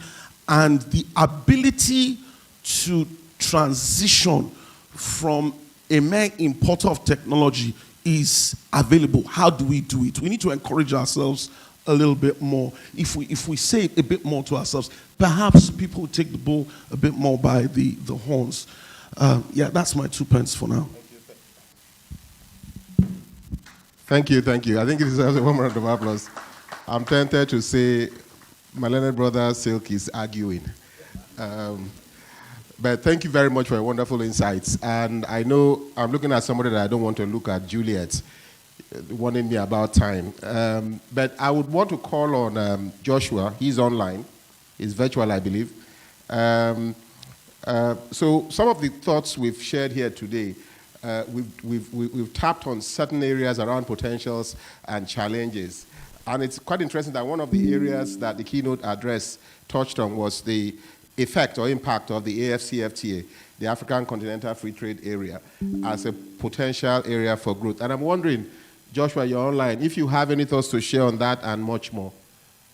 Joshua, can you hear us? Thank you so much for having me. And thanks to Business Day for organizing this, and also the opportunity to contribute my 2 cents. I think that Elijah Aminu really finished the work, and he made it really, I would say, difficult to make some other points about what is really the potentials and what are the other challenges. But as a person who works with data, I probably will just use data to drive some of the conversation. And I'm going to walk us from the maritime, economy, or the blue economy, as it's generally called, with the potential that it has on both the fiscal, revenue engagement of Nigeria, but also on the general GDP and general socioeconomic, should I say, outcomes or output for the country. And if you look at Nigeria today, one of the things that citizens and policymakers are discussing as a challenge is our increasing, fiscal debts. At the state and federal government have, borrowed a lot, and if the chunk of what takes away what makes up the budget deficits in Nigeria is always what is needed to pay those debts. And if you look at what we already know about the shipping sector alone, having the capacity to generate 7 trillion naira annually, and you put that side by side, what is the trade deficit of Nigeria today, you would see that with that 7 trillion coming into the economy, and government being able to collect its tax, you probably will be able to, sort a third of what is creating the deficit for Nigeria at one way to look at it, right? The other is also, the challenges that inefficiency at the port and all of those things that really would determine how far of the AFCTA, whether we go about it or not, what challenges that we will face. First is that the AFC, the trade agreement already has potentials for over 1.3 billion people across, the continent, and over 3.4 trillion dollars, coming out of that as potentials, right? So how then can Nigeria take advantage of that? If you have 9.2 billion, export potentials as something that can be realized just from trade liberalization alone, and you take the maritime industry as a trade facilitator, a sector, if you like, your ability to import, your ability to export, your ability to do all the operation. If Nigeria centers right on that alone, there's a lot of economic boost that can come into the for the country, just looking at that. Another is the comparative advantage that Nigeria really has. If you look at the size of its waters, right? Why do we need to bring all our rice, our manufacturing products, cars, everything that is used in Nigeria sometimes have to go through other ports, has to go through the Ghana port, has to go through the Lome port, has to go through the Benin Republic port, just like the, Elijah had mentioned earlier, which means that if you look at how much of nothing less than about 5 to $10 billion is what we are really losing just because things don't come directly through our ports and has to go through other neighboring ports.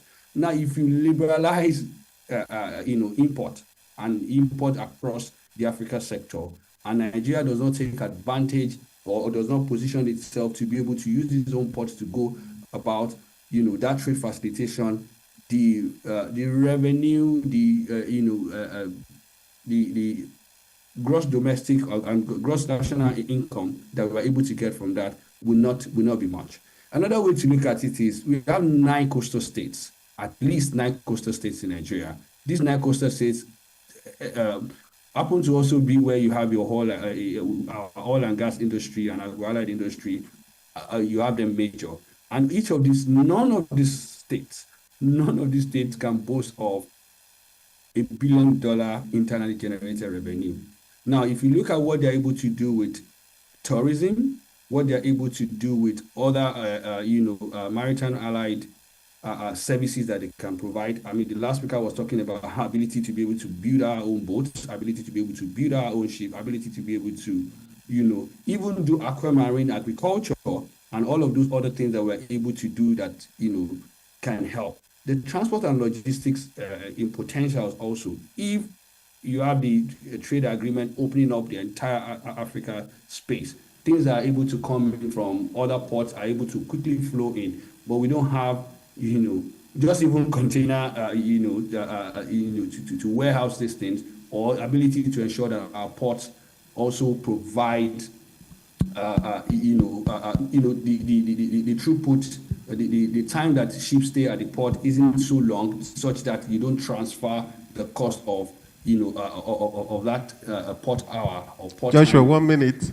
1 minute. I'm so sorry. Okay.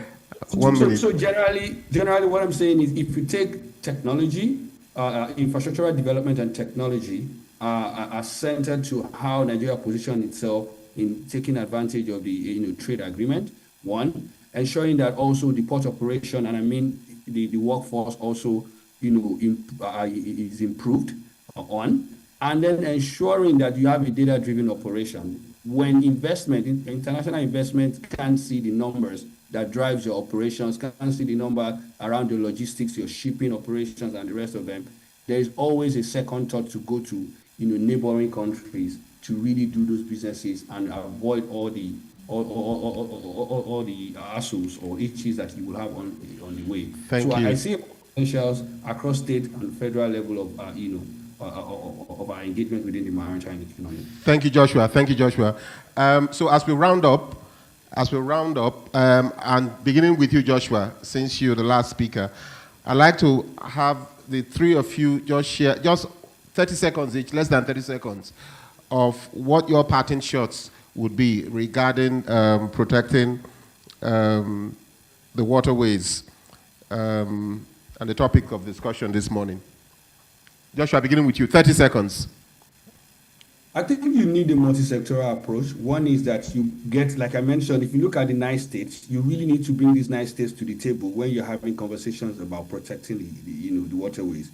The insecurity in Nigeria is not something we need to keep as a federal government, engagement. You need the state governments to come together. Have either you want to have a committee of states or something around it. The other is also that you want to have all the security sector guys have to also be on the table.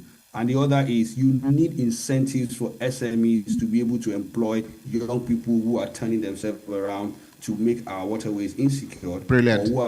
Yeah. Brilliant, Joshua. Admiral. Our entire blue economy falls within the Gulf of Guinea. When you talk about the Gulf of Guinea in international forums, one of the first things that comes to people's mind is that it is not secure. It is often referred to as one of the world's ungoverned spaces, that we strive to ensure that our Gulf of Guinea and our waters is no longer referred to as one of the world's ungoverned spaces by implementing the necessary security measures to allow trade and commerce thrive. Thank you. Thank you. Thank you. Mark? Yeah, thank you. I just want to make a couple of suggestions. I think it's important that as soon as it's possible, ASAP, that the National Security Trust Fund bill be passed in order to strengthen and consolidate on the gains regarding security in our EFZ or GOG, call it what you will. I also think that it is necessary that there needs to be greater regulation on the fisheries side to ensure that the industry does not deplete deplete stock, and more importantly, that we know all the players in the field, they are being taxed adequately, and so on and so forth. I'd also go back to one of the things I said before. There must be a deliberate policy, a constructive policy that allows us reverse engineer the necessary technology that will allow us build our Nigerian bottomry here, so that way we can develop capacity, create jobs thereby, and rather than always looking to import, because that's part of the reason why costs are constantly going north, because everything is dollar denominated. We can actually begin to control our costs at home. Thank you, Mark. Distinguished guests, that brings this panel discussion to an end. I do not know if, well, I'm seeing from my left and my right, Business Day colleagues are flanking me, so I'm not sure. I do not know if we have any Q&A. We don't. Okay. So that brings today's session to an end. You've been a wonderful audience. Thank you so very much for your time. Thank you.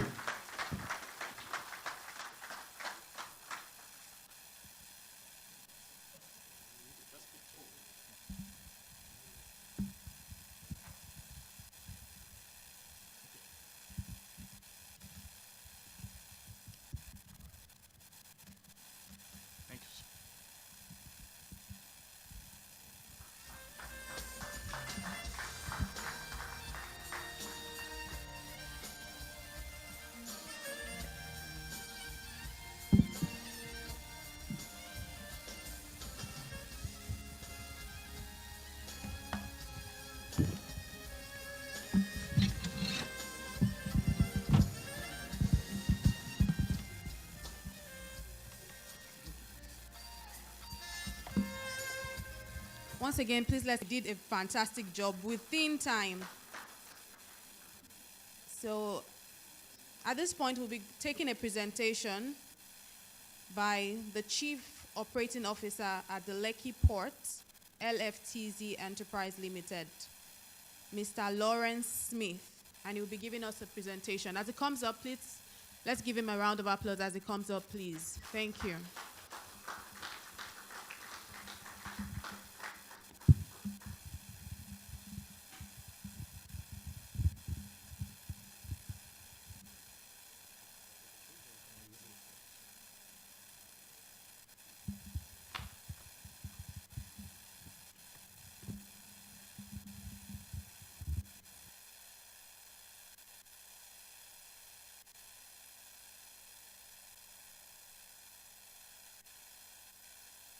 Good morning.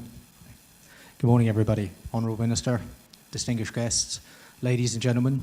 I'd like to recognise MD of NPA, MD of Shippers Council, fellow stakeholders and members of the maritime industry. I'm just going to do an introduction before I go into the presentation of some of my thoughts on some of the challenges and some of the opportunities in Nigeria's maritime industry today. So, let me first say I'm absolutely honoured to stand before you today to discuss the immense potential of our nation's maritime sector and the imperative challenges we must address to unlock it. Nigeria's maritime industry is a crucial artery of our economy, positioned to drive growth, create employment, and connect our nation to the global market where we can become a key player. However, significant obstacles hinder our industry's ability to achieve its full potential. Foremost amongst these challenges is the state of our port facilities. Many of our ports are outdated and urgently need modernation. The lack of adequate infrastructure hampers the efficient movement of goods and services, leading to increased costs and reduced competitiveness. Lekki Port, one of the most advanced ports in West Africa, exemplifies what can be achieved with strategic investment in modern infrastructure and collaboration between private investors and government agencies.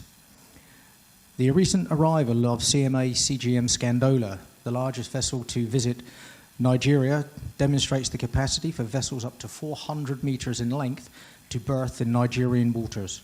It was also the first LNG vessel, as we're talking about efficiencies in new energies, to arrive in Nigeria. This ship has the capacity to carry in excess of 14,000 TEU. If we put that into context, that's 3 to 4 times the size of the vessels that can navigate into a Papa and Tin Can. With this, what we expect is to see the freight rates being reduced significantly. At this moment in time, we're looking at China to Africa, China to Europe, up to $10,000 per TEU on freight rates, which is pretty much doubled in the last few months due to a lot of challenges that we face in the Gulf of Guinea, the Red Sea, etc. So the shipping lines seem to be making money, but that's at the expense of the consumer. So we need to address those problems. Lekki Deep Sea Port has a depth of 16.5 meters with a design depth of 19 meters. This is another significant advantage that we hold over other West African and Nigerian ports.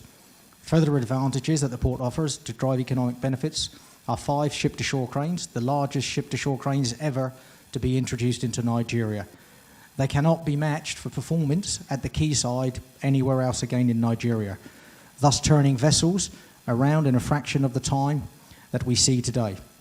If we consider that it costs approximately $200,000 a day to keep these vessels at sea, the quicker they can be turned around reduces the shipping line costs and again potential to pass on savings.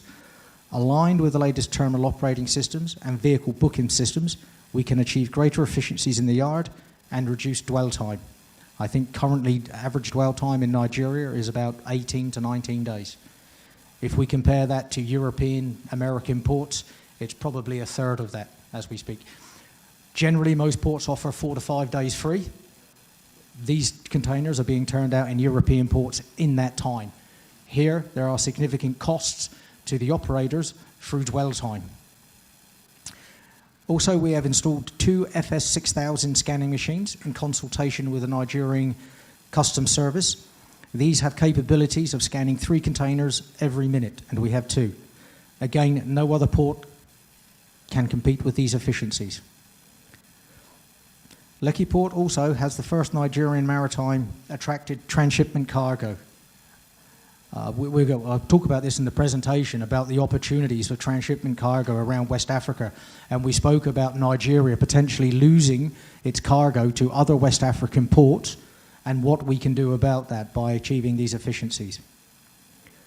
Lekki Port is strategically positioned within Lagos Free Zone, with Lekki Free Zone and Alara City very close.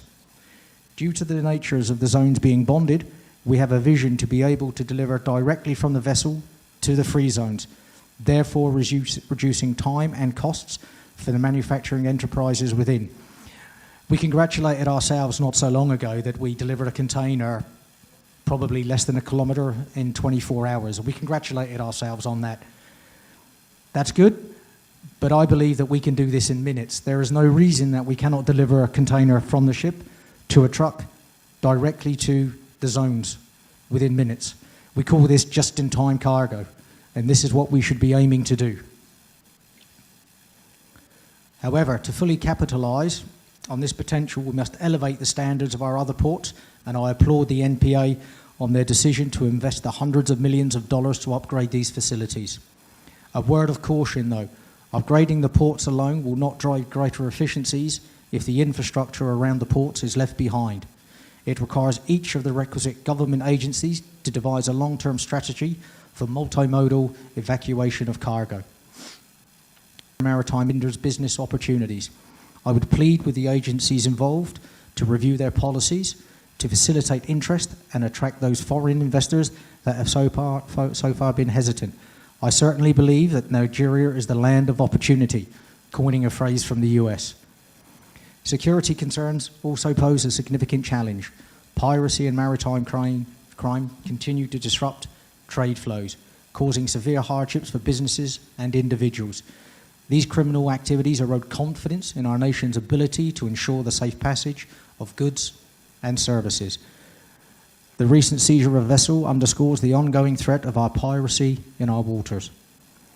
We are working closely with NPA, the Nigerian Navy, the various police departments and relevant stakeholders on how we can better secure both the water and landside environments. It is a combined effort, and we thank all our friends and neighbours in their continued support. Furthermore, regulatory hurdles and bureaucratic red tape frustrate businesses and investors. Documentation processes are often redundant and lack digitalisation, leaving most ports stuck in the analogue era. The advanced equipment used by state-of-the-art ports is not fully utilised in Nigerian ports. These inefficiencies contribute to Nigeria's low ranking of 102 in the World Bank's Logistics Performance Index. This situation must change if we are to attract the necessary investment to drive growth and development. Lastly, the frequent changes over the last year to regulations and tariffs undermine standard operating procedures, making the entire system appear less legitimate. It's as if the rules of the game change every time a new player joins, making it challenging to anyone and everybody to keep up.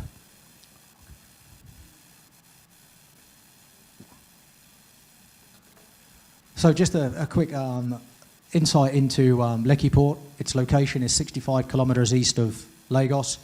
Mode, build, own and operate. Concession period is 45 years, but there is an extension period of another 25 years. Concession scope, 3 container port berths, 3 liquid berths, and 1 dry bulk berth. Salient features, 16.5 metre draft, and a quay wall of up to 1.5 kilometres. Currently, it's at 730 metres. It is the deepest West African port and the first deep-sea port in Nigeria. This again creates efficiencies, able to turn ships around very, very quickly. Our channel is 9.6 kilometres, and we can receive vessels within about an hour. As I understand it, into a pupper and tin can take up to about 3 hours to actually get to the ports themselves. The project design. The breakwater to protect the port from the Atlantic Ocean is the largest marine structure in Nigeria. It's just 1.9 kilometres in length. Dredging depth, as we said, is 16.5 metres, and the turn-in circle is 600 metres. It can easily help 400-metre ships come into the port itself. The largest we've had currently is, as I said, the CGM Scandola at 366 metres. We have 2 container berths at the moment, going on to 3 once phase 2 is built. It says there about phase 1 with liquid berths being built in phase 2. We are very, very close to agreeing contracts with interested parties for the liquid berths. So I would hope by the end of the year they will be signed off. 1 dry bulk berth, which is sub-concessioned out to Tolerant. I'm unsure as to what that timeline looks like.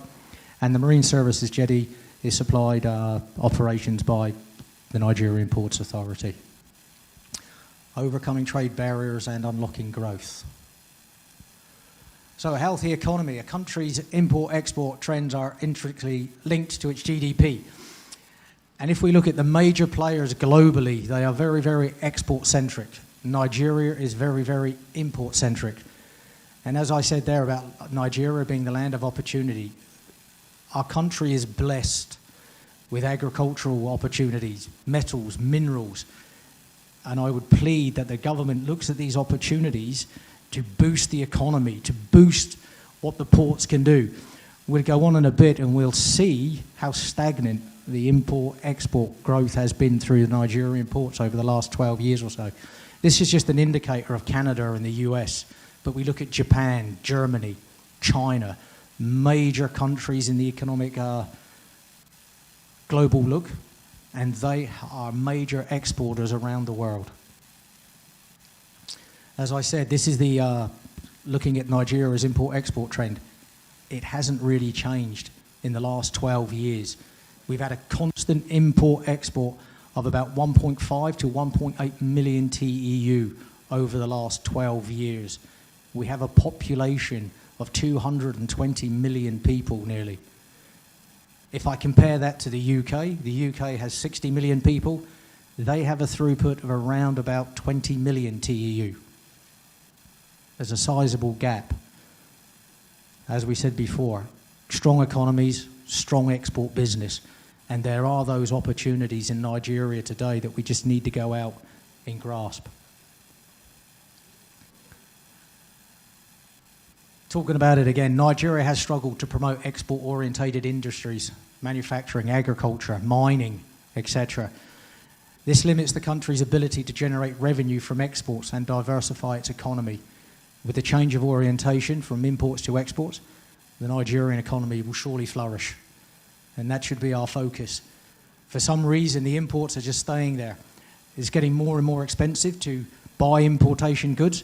And as our good friend there, the previous speaker said, it's the same imports that go all around the world. There's nothing different. We don't import anything different in Nigeria. We've talked about the obsolete equipment, and we commend the NPA for generating that income to upgrade the ports around Nigeria. Security concerns, we've touched on that, about how we should be looking at the security concerns, the Deep Blue project, etc. Our collaboration with Nigerian Ports Authority, their support in supplying patrol boats, our collaboration with the Nigerian Navy, all helps to secure the borders around our great country. The equipment, as we said before, we have ship-to-shore cranes. These are the largest ship-to-shore cranes ever to work in Nigeria. APMT Apapa had some many years ago, but not to great effect. Rubber-tired gantry cranes, we have 15 of these. They work 1/6 with 16 wheels. These are the ones in the bottom of the picture. The ship-to-shore cranes can lift 65 tons under the spreader and 115 tons under the hook. We have 2 reach stackers that support Nigerian customs in the placement of intrusive examination. I touched on the scanners, the FS6000 scanners. These are the 2 scanners that we supplied for Nigerian Customs Service. They can scan containers 3 every minute. 3 every minute. The capacity on these takes us up for the next 5 to 10 years. No other port has these in the country. This brings greater efficiency. Ideally, we'd like to get to a position where we scan everything on discharge from the vessel. We're not there yet, but again, we have to have a vision so that we can take it forward to create those opportunities and those efficiencies. Cargo clearance, VBS. Lekki Port has the only VBS system in Nigeria, vehicle booking system. It is designed to help to promote the efficiencies in the yard. Every hour there's a certain number of bookings for trucks. You either increase those depending on the demand at the quay, or you decrease those depending on that demand. Therefore, you can supply your equipment based on the workload in the yard, which creates efficiencies. Turning the ships around is very, very important, but it's also very important to be able to get the goods of the customers out of the container, out of the yard, in a timely fashion. The whole gate system is purely automatic. There is no physical interactions from man. All completely automated. So when a truck driver comes up, he has to have his own ID. That ID has to match up with the container has to match up with the truck. All 3 of those have to be in place before he gains entry. And then on exit, those 3 have to match up again, plus customs release and the port release as well, so that all goods are paid for. Transshipment, we touched about this. If we look at our neighboring countries, Togo, for example, has a fraction of the population of Nigeria, but it had volumes of 1.7 million TEU, equal to Nigeria of 200 million people. The same can be said of Ghana, Ivory Coast. Now, as our previous speaker said, are some of these containers destined for Nigeria? And if so, how much? We're trying to carry out research today to see if we can actually find out how many of those containers are destined for Nigeria. If we can bring those back into Nigeria, it creates greater opportunities, greater wealth, greater employment, etc. Evacuation management systems. All good ports have a multimodal evacuation system, whether it be road, railway, barges.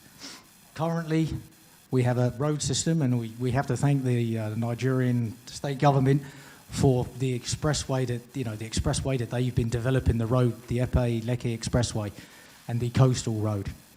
There are plans that I've seen for the railway to link into Lekki Port, and also we're looking at barging. I believe at the moment 36 out of the states of Nigeria have waterways running to them. We've been talking to Anisha, we were talking to Niwa, how we can better develop opportunities for the barging community in Nigeria. Nigeria has a huge, vast, complex waterway system. Are we taking advantage of it today? I think that answer is no. So there are plenty of opportunities there. Lastly, just the last page here is the macroeconomic impact. $1.5 billion investment. Currently, $800 million of that has been spent on the port to date. We believe that up to 170,000 to 200,000 jobs can be created directly and indirectly from Lekki Port. Revenue and taxes to the government over this period of time, $200 billion. And then the direct and indirect revenue impact of about $160 billion. The opportunities are there. We just need that motivation, that drive, and the support from the government to go out and take those opportunities and make Nigeria a greater economic power than it is today. Thank you so much.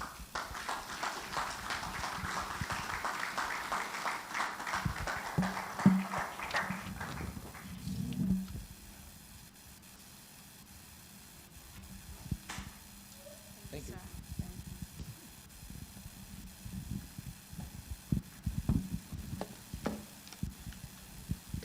At this juncture, we will be going for a fireside chat, and we'll be having it with Mr. Bem Garba, is the founder and CEO of GOG Marine. And to moderate this is Mr. Temi Gbamboshe, is the editor of BusinessDay Media. Please let them feel welcome as they come up stage with a round of applause. Thank you. Mr. Temi Gbamboshe, the online editor of BusinessDay Media.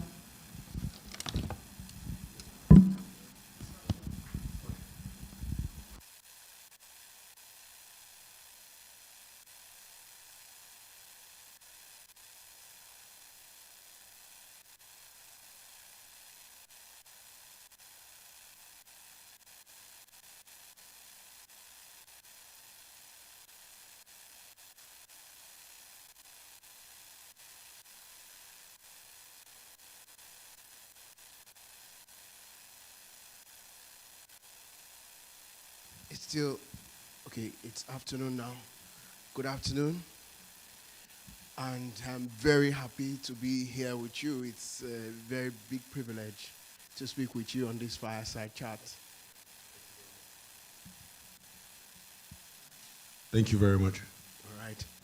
So, I'll be asking questions directed at leaders of maritime companies like you, because so far we've heard so much about the industry challenges and how we can unlock potentials. So we are going specific now, narrowing down to leaders of companies. So I have about 7 questions that I have prepared, and well, I'm sure that from the questions and from the answers you give me, I would also have some clarifications to make. So I'll go with the first one. What are the unique challenges of leading a maritime company in Nigeria? Very interesting question.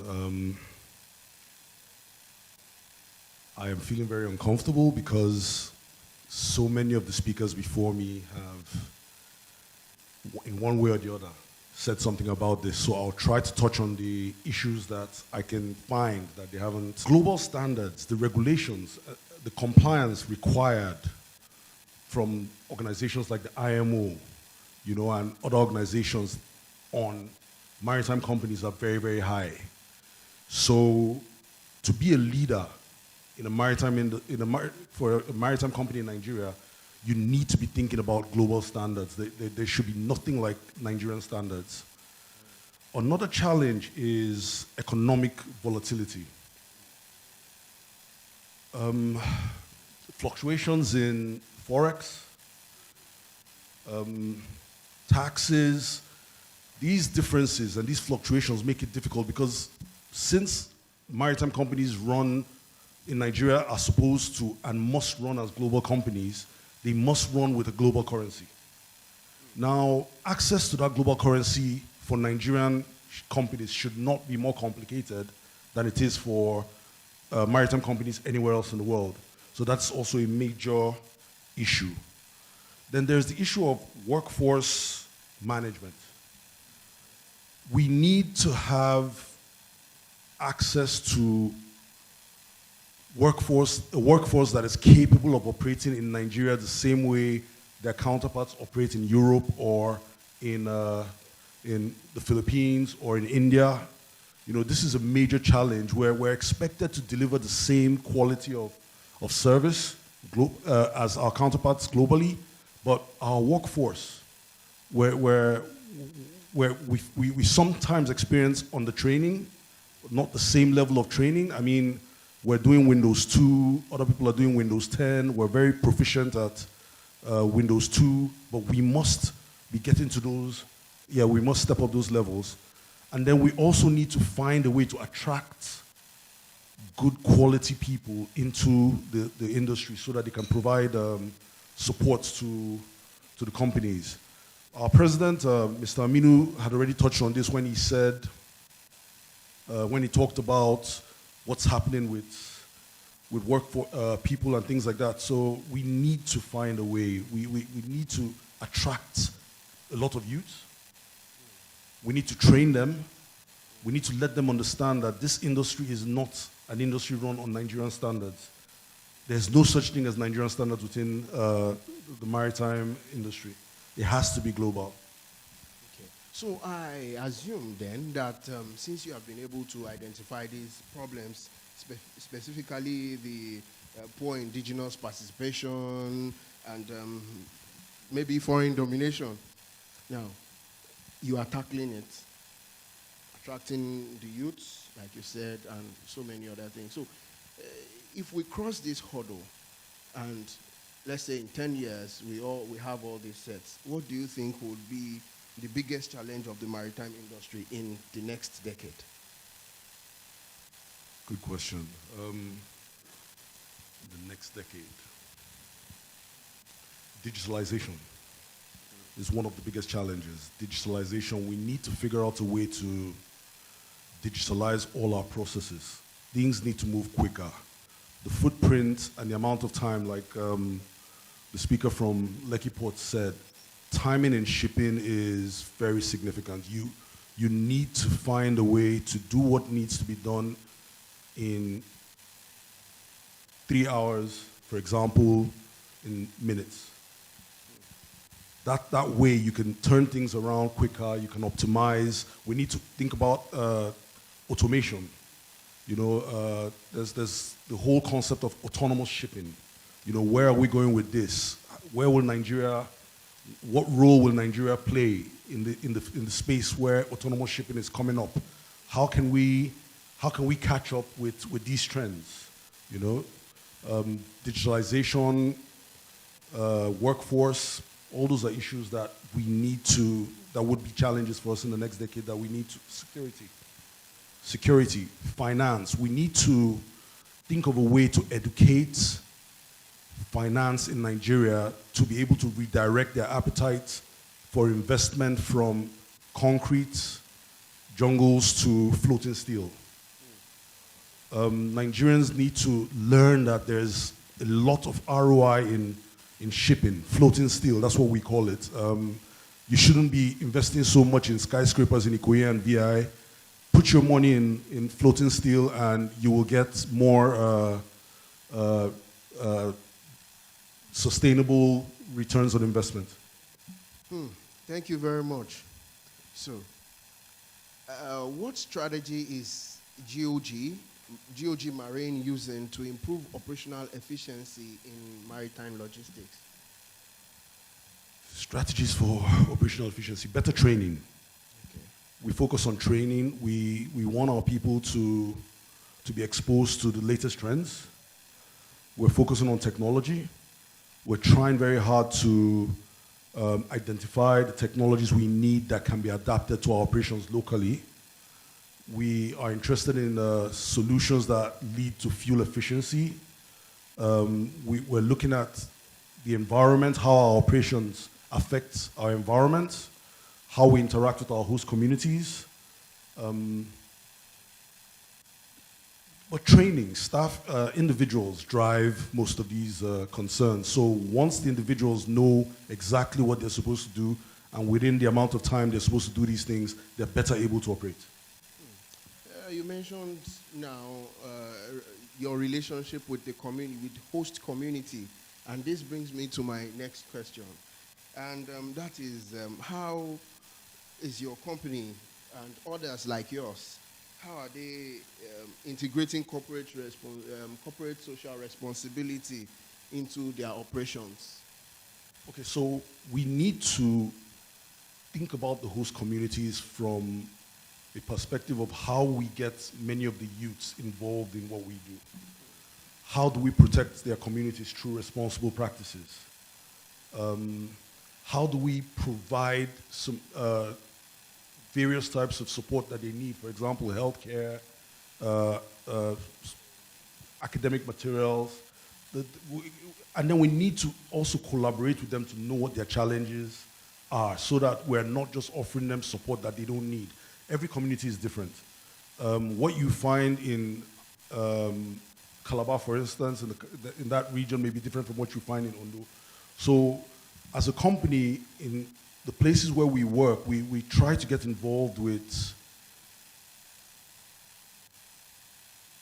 how they're evolving, how are they thinking, what do they want, what are their goals and aspirations, where do they see themselves going, and then our CSR efforts are geared towards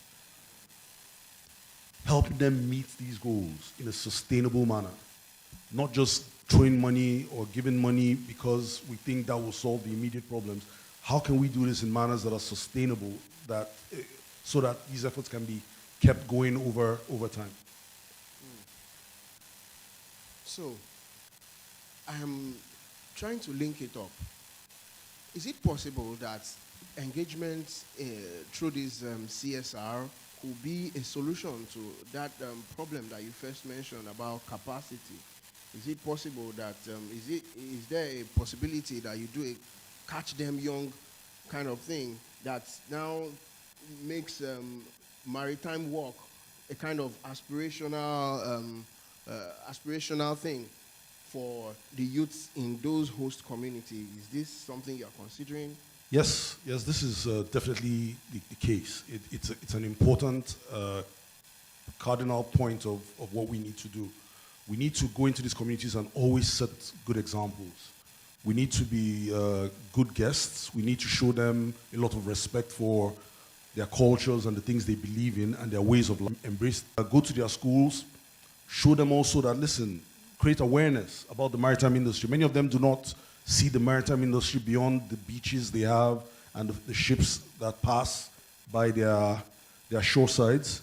We need to find ways to let them understand that being a community on that shipping lane has more to do with just these vessels passing, and international companies or IOCs residing in your backyard and taking your resources or refining your resources for export.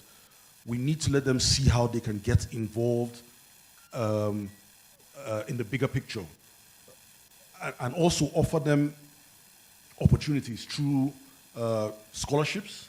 We do a lot of scholarship programs. We do things like that. Okay, so I want to go into the industry as a whole now and narrow it down to you. What recent regulatory changes have had the most profound impact on the maritime industry, and how have you dealt with that? How are you coping with that? Okay, so there's a lot of regulation about climate change, protecting the environment.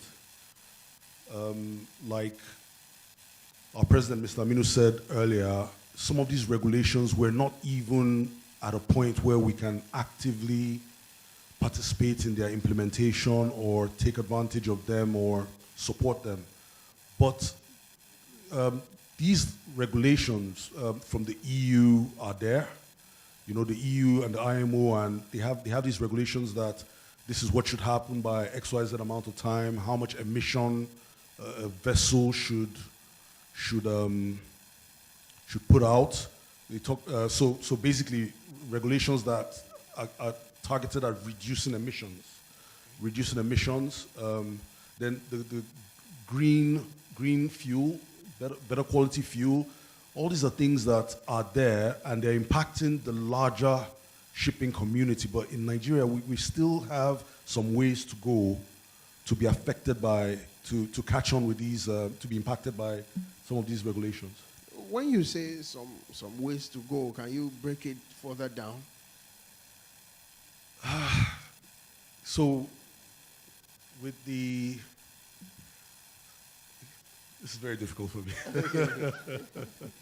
So with the kind of vessels we have, age, the way we've built them, the way we've acquired them, the resources to acquire the kinds of vessels that are needed to operate comfortably within the spectrum that these regulations require us to operate at. These things are very expensive. We don't even have the kinds of funds that are needed to acquire some of these equipment. So realistically speaking, are we going to be able to find ways to operate in that space? I don't know how we can do that. Then, well, let me stop at that. Yeah. Thank you very much. You have actually touched on my next question because I was going to say, what are some of the biggest challenges in complying with these regulations? You see, so you mentioned the vessels, and I quite understand that. So let me go to, I think, an easier question. Okay. And maybe this could be the last. So, I hope it is. So, how is GOG Marine addressing diversity and inclusion within its workforce? Okay, that's even a harder question. I thought it was simpler. Diversity. I'm sure you have so many people. We've talked about foreign domination now. I'm not going to emphasize on that. So that means we have a lot of people who are not Nigerians. We also have Nigerians, we have women, we have men. And many times we, as journalists, we get to hear that, oh, they treat the white people better than us. They treat the Europeans, you know. We hear those. So from you who lead such companies now, is it true, or what strategies are you using so that even if it is not true, the perception is not mistaken? Okay. Aha. So is it easier? No. So policies, diversity policies. We have in place policies that look into these issues. We're always happy to have female people work within our midst. We believe they do a good job both onshore and offshore. We've seen so many good examples. So we're encouraged to continue to promote this. Then with training, we need to prepare lots of people for work onshore, because we do have a lot of decent people working offshore, although skills need to be sharpened and put at par with global best standards. But onshore, there are gaps. I mean, accountants for maritime companies are not, I mean, they're there with general principles of accounting, but programs need to be put in place to make it easier for people to specialize in various trades and crafts for maritime companies. And then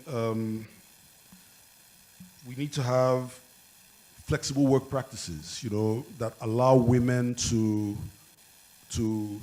work in ways that are, you can have your children, you can be a mom and still be efficient within the maritime industry, all those little things.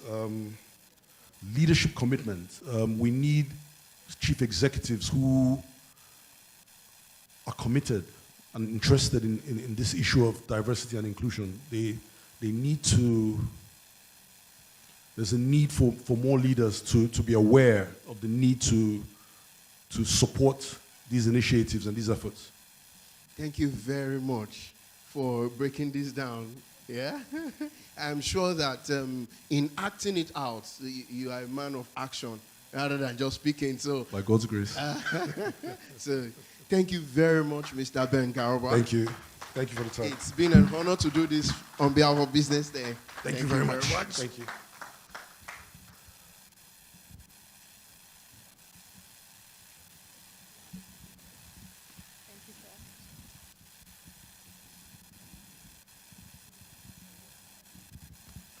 Thank you very much for that beautiful fireside chat. Before we go to our next panel, we'll be taking some photographs. And I'd like to call these people up to the stage because we need to let our Honorable Minister leave. He's been here for a while. So I'll be welcoming our Honorable Minister of Marine and Blue Economy, Honorable Adegboyega Oyetola, for the photograph, and also Alhaji Aminu Umar, the president of the Nigerian Chamber of Shipping, and also the publisher of Business Day, Mr. Frank Aigogun, up to the stage.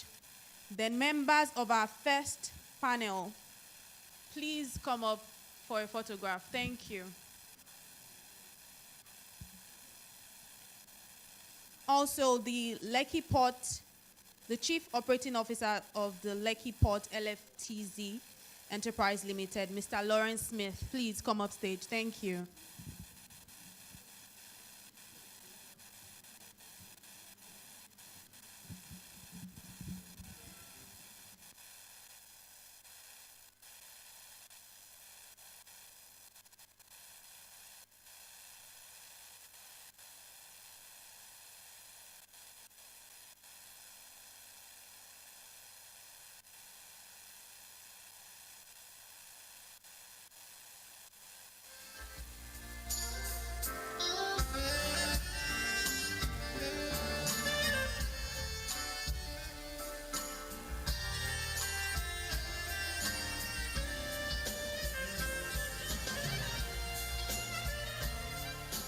On the heads of government agencies, the DG of NIMASA, who is also present here, Mr. Dayo Mobelola, the MD of NPA, Mr. Mohamed Bello Koko, and the ES, Nigerian Shippers Council, Honorable Pius Akuta. Please come up for a photograph as well. Thank you.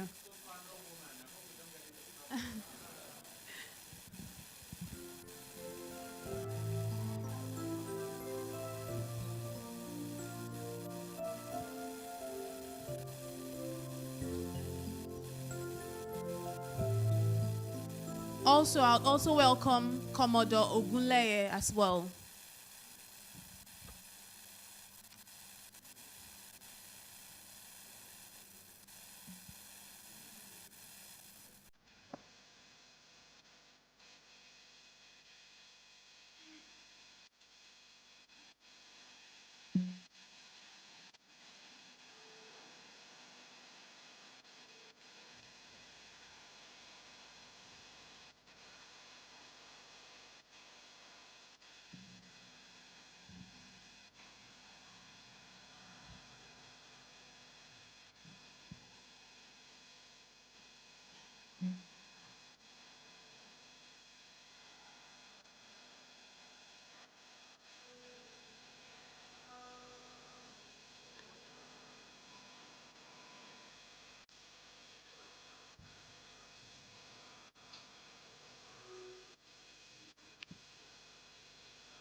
All right, we'll be going next to our second panel now. We'd like everyone to please be on their seats, please. It's getting a little rowdy. Thank you.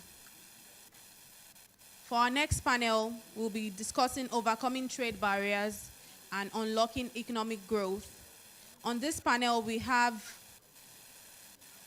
please permit me while I pronounce these names. On this panel, we have Irogama Ogbeifun, the MD and CEO, Stars Investment Company Limited. We've also got Mr. Peter Nosa Ogbebo, the partner at Creston Fedable. Please let them feel welcome with a round of applause as they come up. We also have Dr. Emeka Akabogu, ESQ, Senior Partner, Akabogu and Associates. Also on this panel, we have Mr. Young Xingxiong, the Operation Director, Lekki Ports LFTZ Enterprise Limited. We also have Mr. Mohammed Bello Koko, the MD and CEO of the Port Authority. But before they go on with the panel, I would also like to please welcome our Honorable Minister so they can take a photograph, because I understand that he needs to leave very soon. Okay.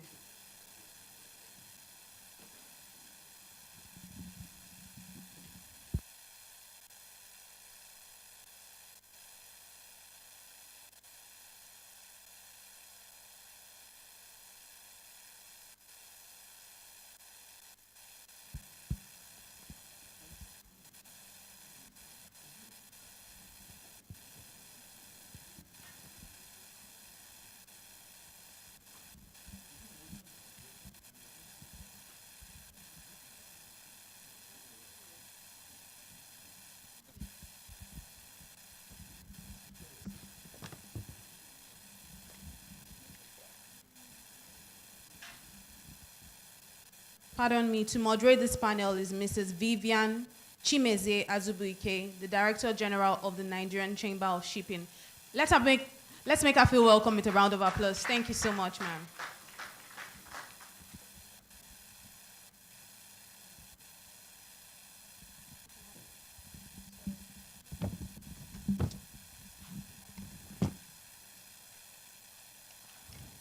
The Honorable Minister,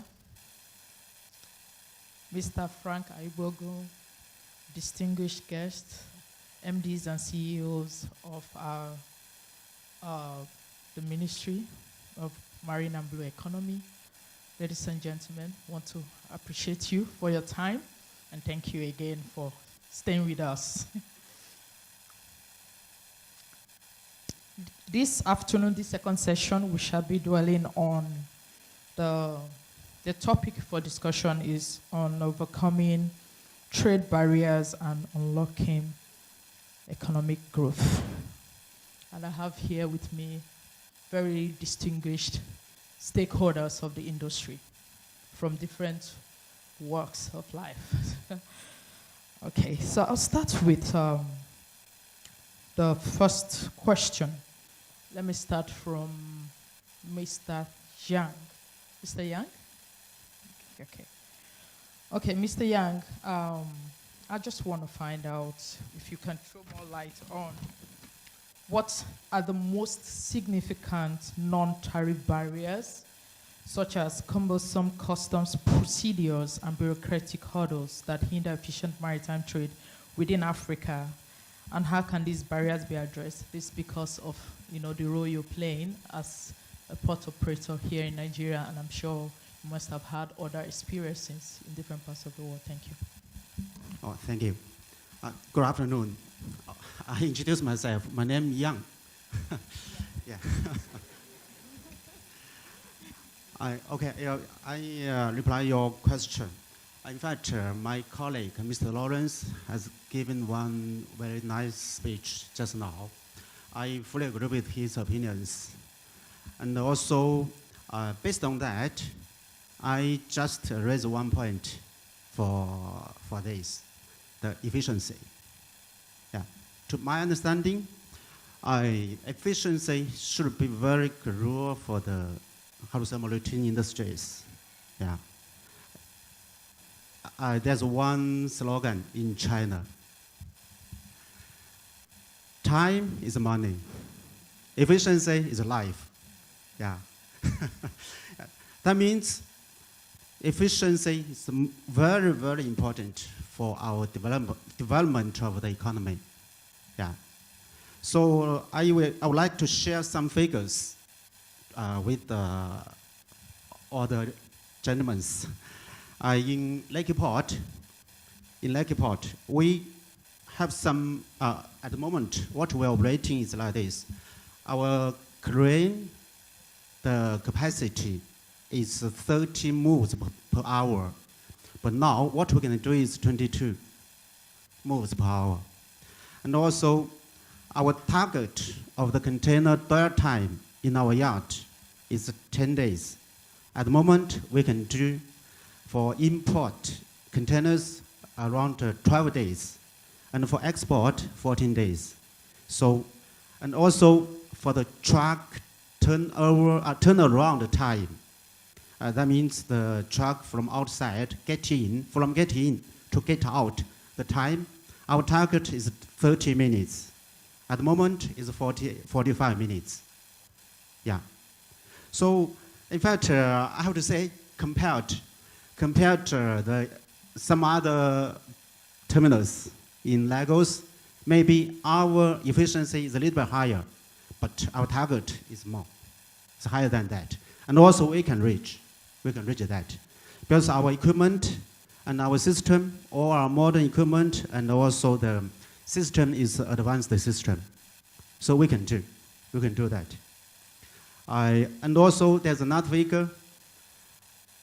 At the moment, our yard occupancy is 20%. Because Lake Port start operation at last April. So now it's nearly more than 1 year. So, and also the design capacity of Lake Port is 1.2 million TEU per year. But we can predict it that in 2024, our throughput should be less than 400,000 TEU. So both of these two sets of figures, group of figures, we can say, Lake Port, we have high working efficiency, and also we have full capacity to get improvement. So here we, call on our logistic companies and the shipping line companies, welcome to Lake Port to visit and get some more detailed information, and we hope that we can get chance to cooperate. And I believe that the port volume growing up, that means it will boost the economic of our Lake area, and even Lagos area, and even Nigeria. Yeah. Thank you. Dr. Akabogu, this question is for you. How can the adoption of digital technologies such as paperless trade and blockchain streamline trade processes and improve transparency within the African maritime sector? Okay, thank you very much. I think those are, I'll speak just to two areas. One is to the trades, the dry trades, and then broadly to general maritime administration. So technology is crucial to the extent that it enables ease of business and ease of flow. In the dry trades, where we have containers coming in, there are two important technologies I think we need to adopt, which one is RFID, radio frequency identification, which I think is the cornerstone of the cargo tracking note, which is being pushed by the Nigerian Shippers Council. Secondly, I think blockchain should be adopted because it's at the heart of trade facilitation. So we talk about trade facilitation, and trade facilitation is at the heart of non-tariff barriers. So to the extent that we're able to adopt blockchain, to a large extent, we probably would reduce the significance of scanners. Because what blockchain does is that it enables the customs to seamlessly work with data from the point of origin all the way to the point of delivery, integrating the data related to the relevant cargoes, values of the cargoes, and knowing that these are at the heart of the barriers we have at the ports. Most of the delays at the ports arise from customs making efforts to charge the appropriate customs duties arising from falsification of duties by many operators. So it's important that these things are transparent, and blockchain does that effectively. Same with radio frequency identification tags, which all it does is that it enables data which is stored all the way from origin to be accessible and visible all the way to the point of delivery. So that's one area I think it's important.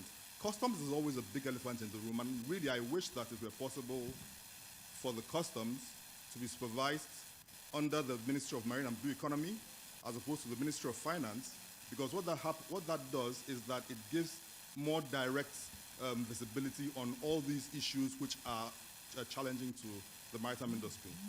The other angle will be as far as the ship registry is concerned, and that's why I talk of maritime administration. So we've got a ship registry which is not yet electronic, it's not yet digital, and we know that the ship registry is fundamental to ensuring the promotion of shipping development from a tonnage and fleet development point of view. We heard the president of the Chamber of Shipping earlier talking about tonnage tax and its implications. Now, these implications run into the stream when we are able to effectively track what charters are we having, what vessels do we have available at every point in time, and how effectively can these vessels be deployed. These will be facilitated with a digital ship registry, which really, again, doesn't cost money of any significance, and it immediately ensures that the maritime administrator is able to give readily available data to industry, ensures that investors have a sense of what is available with regard, particularly against the context of what is needed. So I think from the technology point of view, if we deploy technology to create a digital ship registry, and we deploy technology to facilitate effective cargo tracking nodes and application of blockchain, we would go a long way in developing the efficiency which we desire for the industry. Thank you. Thank you very much. Can we appreciate him, please? Okay. Our MD, Mr. Mohamed Koko, you're doing a lot, and we can see, but we still have a question around port infrastructure. What investments are needed in port infrastructure and logistics networks across Africa to improve efficiency and capacity for handling increased maritime traffic? You know, putting Nigeria as the giant of Africa, and how we're geographically, positioned to drive trade within Africa. All right, thank you. I recognize the Honorable Minister and the organizers of this event. Thank you for inviting us. In terms of investment, as it relates to the ports, someone here has said it's not just investment in terms of the physical infrastructure, but also what else do you do to improve efficiency. But first of all, you need to work and rehabilitate the ports. The ports, we all know, are in a decaying state, and if you are able to improve on that, and then reconstruct them to a draft that will enable you to get in bigger vessels, that would actually ensure that you have more efficient services, bigger vessels, and the economies of scale will set in. Then there must be investment in other logistics and value chain within the maritime sector. Someone here has spoken about how impossible it is for vessels coming into Nigeria to actually get serviced or repaired, because we do not have ship repair yards, and even if we do, they are just minor little ones. So if we can harness that and improve on it, means that it brings efficiency. What it does is You turn the place into a hub and a one-stop shop. A vessel comes into Nigeria, it drops its cargo. No matter the size of the vessel, it's able to get into our ports, and then it could service and then be catered for. The other things are logistics. Up to now, chandeliering is a major issue here in Nigeria. Fresh water is a major problem also. So there are multiple investment opportunities that we can use and harness and then improve efficiency at the ports. We need to digitize. And digitization here is not just about Nigerian Ports Authority.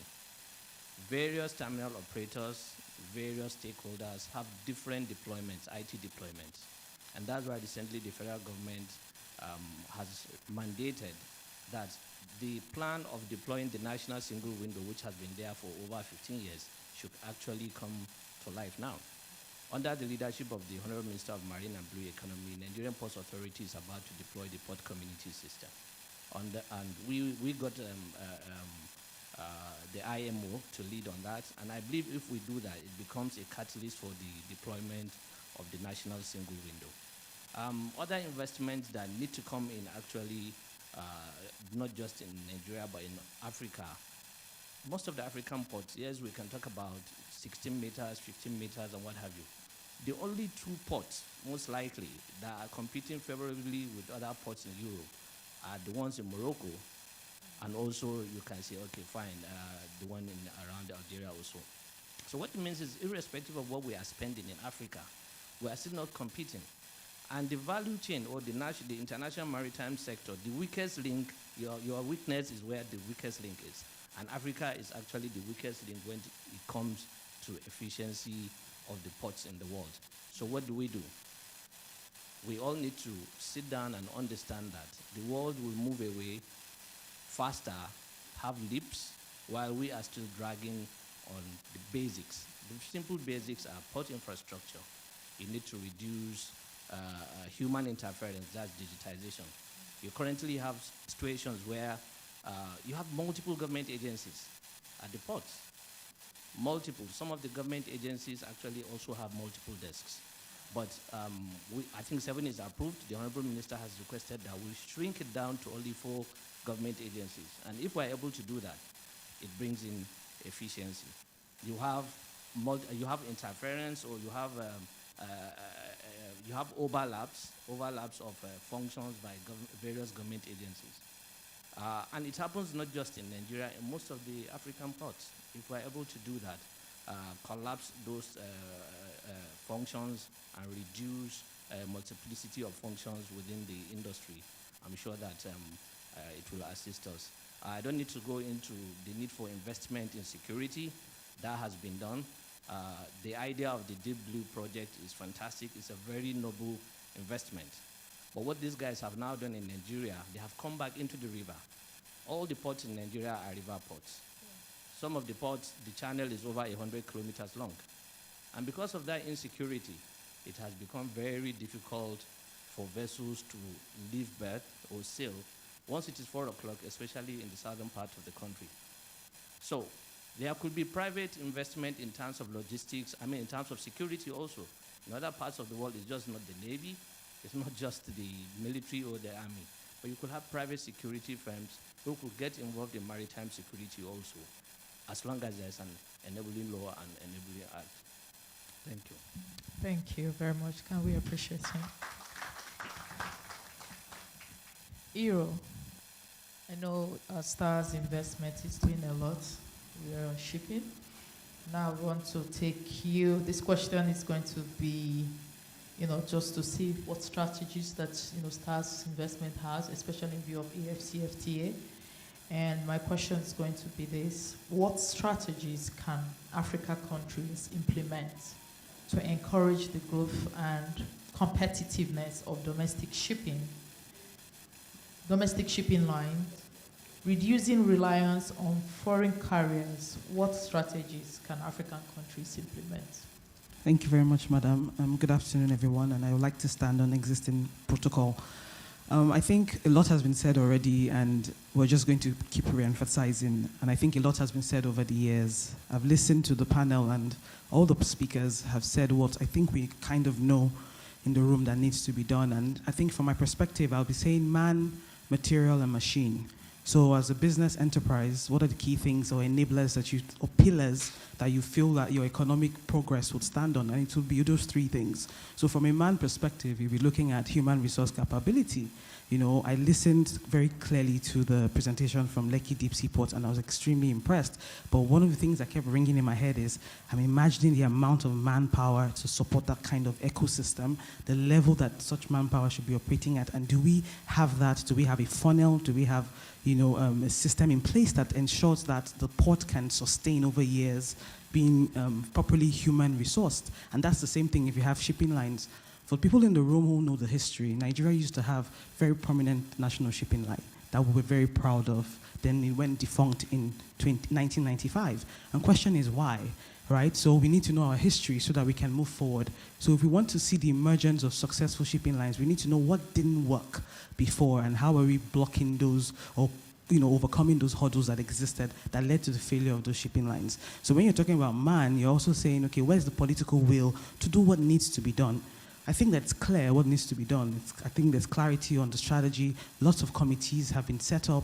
Roadmaps have been developed. Man hours have been put in. But then there's a bit that seems to be missing, and which is the political will to actually just push ahead, whether it's from the regulatory agencies, whether it's from the federal government, whether it's from the National Assembly, or from the Senate. Laws need to be passed and that take into cognizance what these things that need to be done and the outcomes of these committees. So you're looking at machine. Okay, so I had the president of Chamber of Shipping sitting here. I'm a ship operator and a ship owner. He's also a ship operator and a ship owner. He's investing, but guess what? How much support is he getting, right? So from fiscal incentives to tax breaks to grants to access to very low interest loans, right, to just support his initiative to grow his fleet. So he's probably going to be relying a lot on collaborations.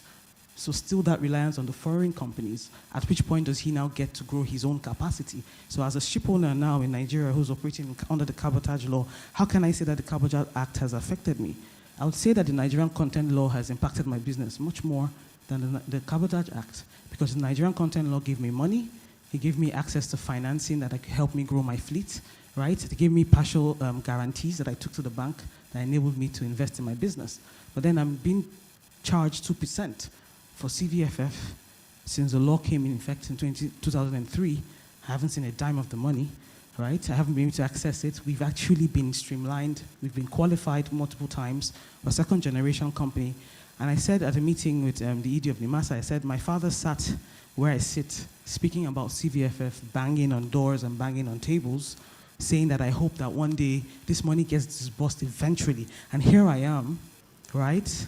38 years old company, I'm banging on doors and banging on tables again, asking for this money to be disbursed. And I pray that my kids don't come, because we plan to be a multi-generational company, and they're not banging on doors and banging on tables and asking for CVFF to be paid.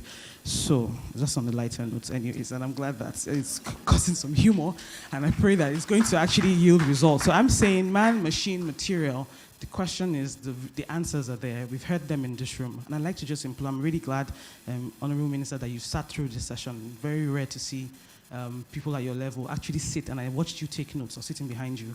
And I'm hoping, I see the DG of NIMASA here listening intently, the MD of MP is here committed, I see the EDs of NIMASA, which shows to me commitment to the conversation today. And I want to just say thank you to these regulators, because without your commitment to change, we're not going to see it. So I'd like to just ask Honorable Minister that please, my children don't bang on doors and tables, and that we actually see some impact for man, machine, material, for all the things that have been discussed today. And when Business Day gathers us here again next year, we're going to actually see critical movement that's an outcome of this session today. Thank you very much.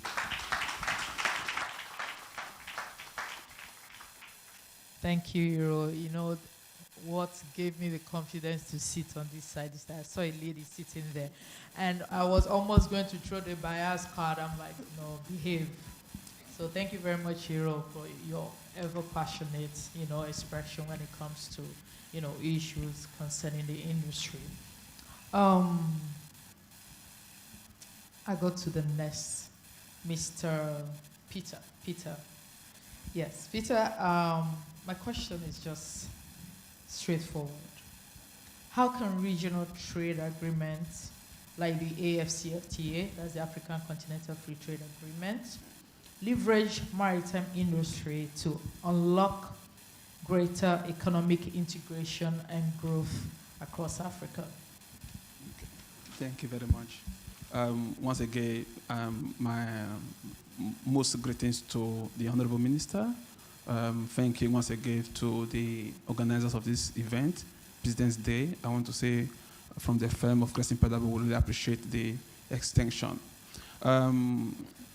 Regional trade agreement, basically, as we know, are treaties among countries, two or more countries, to facilitate trade, facilitate transactions, right, for ease of moving of goods and services across the member countries, right, and all of that. No, that's basically what it is. And in 2018, the African Continental Trade Agreement was signed, effective to take effect from 2020, I believe, right? So the objective really is to ensure that trade among countries, there is ease, encourages that mobility of resources, of material, goods and services being moved, ensuring that, encouraging elimination of tariff and non-tariff barriers among the member countries, right? So in terms of how does it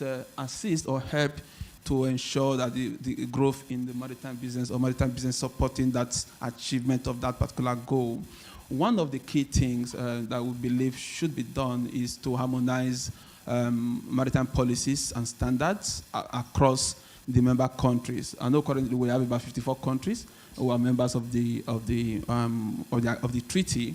So if we have a uniform agreement and policies in terms of maritime policies, in terms of safety and environment among these countries, it will go along with boosting. And I heard in several conversations earlier today around some ship being bettered in the neighboring countries and goods are being then moved into the country. The reason why we have that or have such is because there are no uniform policies, right? In some location or in some jurisdiction, there are favorable policies against the other location. And also, I'm also very, as we all know, we're also very happy to see the development in the production of the Dangote refinery and all of that. So we hope that, yes, I think the keynote speakers talked about it earlier on in terms of the number of cargoes that are moved from Nigeria to the other locations. So that's basically what it's supposed to be, right, to ease out so that there are transactions or there are goods and services being moved from one location to the other. So with the treaty, what that should ordinarily provide is that opportunity such that whether from Nigeria to Johannesburg to Morocco and all of that, there are that level of ease. Then also that tariff, right, in terms of eliminating the tariff among the member countries or so. Then I know a lot of people have also talked about the financing, right? What we also encourage or expect is for the FTAC to promote investment, right? Investment and innovation in technology. Investment in the sense of either foreign direct investment being brought into that sector, and also specifically to the operators of the sector being positioned to be able to access such funding, right? Either by way of training. My emphasis here will be more in terms of corporate governance among the having a structured businesses, having a corporate governance among the operators of the maritime businesses, having the proper books and accounts, right? Being audited and all of that among the maritime operators. I was happy to see earlier this morning to see the acting CEO of the Nigerian Exchange, formerly known as the Nigerian Stock Exchange, right? And I know that the keynote speaker talked about that most of the funding is centered around debts and all of that, and not being able to access equity in the capital markets, right? So I was very interested to see. And one of the I think that's where what I believe that should be done in terms of putting. So before you can go to the capital markets to raise equity, there are certain activities that you need to put in place. You need to structure your organization. So you need to have a proper board. You need to have a proper corporate governance. You have to have a proper books of accounts. So that will be our first recommendation, right? I was happy to hear your man talking about business being transferred from the father to her, and also generational, transgenerational, and all of that. So to be able to grow beyond certain level, a bit of equity may be required, and to be able to do that, that means that the stock exchange will be the option to go, and that no. So on that part, I also want to talk about. I think some of that people have talked about it earlier. Is in terms of capacity building, right? And that always we want to expect that the treaty brings about in terms of having, she talked about looking at the free trade zone and the human resources that are going to be required, right? The skill of those human resources is also very important, more beyond the number of people. If we don't have that that particular skill required to operate and to run that facility, then we're just going to be somewhere else. So I believe is that proper capacity development, training, and those keys is one of those areas that should be put together in all of that. So I know I have limited time, so I have to stop here now. Thank you. Thank you very much, Peter. Thank you. Thank you. All right, this question is kind of general. I just want one of us, one of the panelists to just take the question. But this is coming from what the MD of MPA said. He mentioned something quite significant, and that is that Africa is lagging behind, when it comes to identifying our ports, around the world, our port efficiency. And I just want to draw this question from the African Integrated Maritime Strategy, AIMS 2050 of the African Union, that consists of overarching, concerted and coherent long-term multi-layered plans of actions that will achieve the objectives of the African Union to enhance maritime viability, for a prosperous Africa. So the question is this: with the fragmented regulatory landscape across African countries, how can we achieve greater harmonization of maritime regulations and standards to facilitate smoother trade flows? I would appreciate if, I don't know if Dr. Akabog wants to take it, and then the MD of MPA also. And I think we'll wrap up with that question, really. Thank you. Okay, thank you very much. I think without confusing issues, I think what's most important is clarity of vision as to the outcomes and goals which are desired for the entirety of the maritime industry. Clarity of vision. And I think it was very useful that you asked this question at this time that the Honorable Minister is still here. Now, I'm narrowing it down to Nigeria because we're talking about Nigeria. Regulatory agencies need to work together, but they best work together for history. There are one or two conflicts and areas where things overlap. And the role of the ministry is to ensure that these overlaps are seamlessly dealt with in such a way that the goal is eventually seen.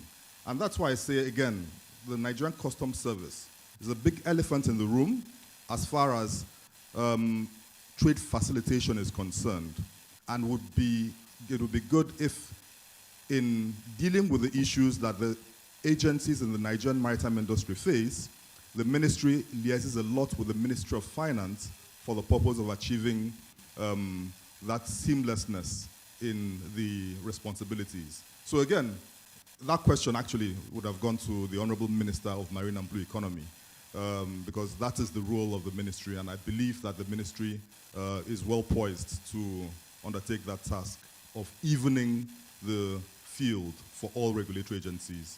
That essentially also impacts on the wider industry. Well, thank you. Thank you very much. MD? Yeah, okay, so, sorry, Honorable Minister, maybe can I speak on your behalf? Yeah, so some of the things you've said, actually, the ministry has begun. The ministry has looked at all the enabling acts of all the agencies under it. And one of it is even on the floor of the House. We're ensuring with the leadership of the minister that all the nitty-gritties and the gray areas are resolved. So that is what removes that overlap between, let's say, Shippers Council and whether it's MPA or NEMASA. Now, the ministry is also looking at the current acts to see what part of it is archaic, what needs to change. You know, life is dynamic, the maritime industry is dynamic. Most of these acts have been there for ages. So that has already begun. The minister has also actually made it a point to visit the CG Customs. He should have just visited the Minister for Finance and then they give instruction. But he actually went there. And the CG Custom is not here, but believe me, I've never worked with a civil servant or someone from the other side who is really ready to bring change. And we commend him for that. And he has given the commitment that we will work together to ensure that all those non-tariff barriers, you understand, those trade barriers that are there because of customs are actually removed. Because of that, working with Nigerian Customs, we, Nigerian Ports Authority, have actually been offering 24-hour port service, but Nigerian Customs is not. But Customs is about to do that, so they are going to start having shift very soon. Custom examination is going to be 24 hours very soon. Illumination is improving, we are lightening up the place and so on and so forth. So that collaboration has actually improved. As it relates to scanners, we know how long it is taking. With the permission of the Honorable Minister, we are speaking with terminal operators to see if they can procure these scanners, then customs will pay them through CISS. So you find that the ministry has been leading in ensuring that these changes that you spoke about come up. And then most of these changes are also in the KPIs, the presidential KPIs that the minister signed, and then the minister got us to also sign it with him. And consistently, these meetings are taking place to ensure that these changes are made. And we should look at, for instance, roads, the roads leading to the port. The ministry or the minister went to the Minister for Works, and we already know that a contractor has been sent. They have costed the other parts of the roads, apart from the road that was recently commissioned by the president. And we know that towards the end of this year, the other connecting roads leading to the ports would actually be reconstructed. Everybody knows the road leading to One Port is one of the most horrible roads. But action has actually taken place because the minister has made it a point. So we come complain to him, harass him, push him, sorry to use the word, sir, and then he also goes to harass somebody. So we thank you, Honorable Minister. As relates to your question, well, for me, AFTAC has actually removed some of these barriers, these trade barriers. Now, what is important is for African countries to actually look at what each and every one of them should do to ensure that Africa as a continent has seamless trade relationship. Up to now, that has not been done in full. Within Nigeria, we already have a lot of tariff barriers, you understand. I mean, trade barriers that are related to tariffs and other processes. Now, this is where shipping comes in. No matter what kind of barriers you have removed, if there is no interconnectivity between the ports in Africa, you want to send something to, say, Cape Town, and that cargo needs to go to Europe before it starts coming down to Cape Town, it doesn't make sense. So African countries need to come together, starting with Nigeria, of course, but we need to come together to encourage shipping. We need to encourage the shipping companies. Various speakers have spoken of the need to kind of subsidize some of their services, and that's what the Europeans do. Okay, instead of taxing them, if you can't give them money, at least don't take that money. Encourage them, give them targets. If Euro gets her CVVF funds, and then you still tax her for some of her services, then you are giving with one hand and taking with the other hand. And then at the end of the day, they will not be able to compete favorably. So if that connectivity is improved, and then naturally we know that a lot of African countries have already digitized their system. Their problem is that connectivity and then the shallow drafts that they have. Now, no matter how efficient a port is, There are also support services outside the port itself. That is lacking in Africa and also in Nigeria in particular. There are no efficient or adequate support services for vessels coming into the country or for the industry itself. A lot of the things have to be done in Europe, or you find one other country along the western coast being able to do one or two services. Every other thing is haphazard. Simple freshwater supply. You need to see the kind of barges that are bringing us, are giving vessels fresh water. Electricity is a major issue. The cost of providing electricity to vessels when they berth is very high. And in some places, it's not even there. And if it's there, it's really not. So you find that the vessels at times have to actually switch on their generators while at berth, which is expensive, which is also not very safe. If there is a major problem, they have to fly people in to come and repair these vessels, and so on and so forth. So the support services, and that is what we need to. So if you improve on those support services, it's not just that you are servicing the maritime industry in your country and in Africa, but you can also export it. You now retain that which is expensive if you have imported it from outside the country. So whether it's at the AU level or whatever, I believe that there is need for Africa as a continent to make it a continental issue. Over 90% of the cargo worldwide actually moves through the maritime, through the sea. Then that means the cost of moving that cargo in or out of Africa, probably 90% of it is also being paid to foreign shipping lines and shipping companies. So at the end of the day, we haven't really achieved much. So if we take this, the advocates, the lawyers like him that attend international programs, these are the things they need to do. While the minister and the honorable minister and then the president and co, they can only act if there is a pressure group that sees to say, Your Excellency, this is what needs to be done. This is the change we need. Can you make it a national interest? And then you take it up to the president.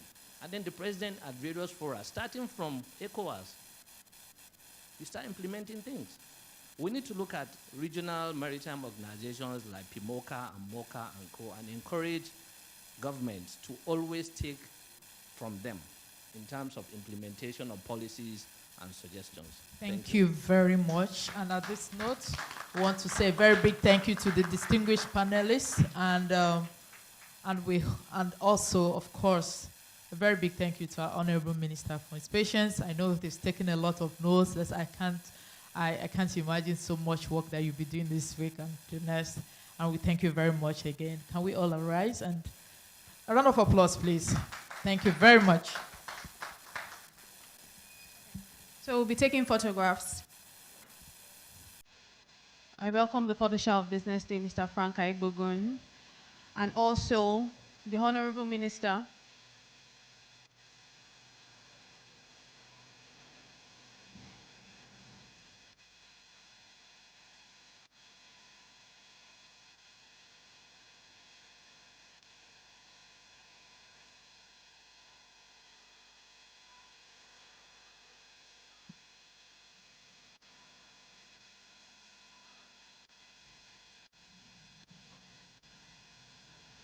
All right, we'll also be taking photographs with our sponsors. Without them, none of this would have been possible. So I'll welcome the representative from Lekki Ports, LFTZ Enterprise Limited, Mr. Lawrence Smith. Mr. Bem Garba, the founder and CEO of GOG Marine. Mr. Yong Xing Xiong, the Operation Director of LFTZ Enterprise Limited. Mr. Peter Nosa Ogbebo, Partner, Creston Pedabo. Alongside our Honorable Minister of Marine and Blue Economy.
Honorable Minister, distinguished ladies and gentlemen, I am supposed to just pay homage to all of you for doing us the honor of being here today. And I'd like to start by thanking the Honorable Minister, who did not just come, but stayed true till the very end. We appreciate it. It is not all the time that we have ministers spend time so patiently. Stay true till the speakers and panelists. We thank our sponsors, without whom we would not have been here today. This has been a great conversation. And you know, when we do this, we do not just talk about problems. We seek solutions. And we are indeed very encouraged by what we have heard, that the Nigerian Customs will be embarking on very imminently a 24-hour service, as well as scanning as a means of inspection to expedite the process, to expedite the turnaround. We are indeed very delighted to hear the progress being made at Lekki Ports, and we have absolutely no question about it. The plans that the NPA has to modernize, not just equipment, but also people and attitudes, all of this, I'm sure, will put us in the position to be able to record progress when we gather again next year at Business Day's 2025 Maritime and Blue Economy Conference. Once again, Honorable Minister, distinguished guests, ladies and gentlemen, thank you so much for coming, and we do wish you God's blessings. Thank you.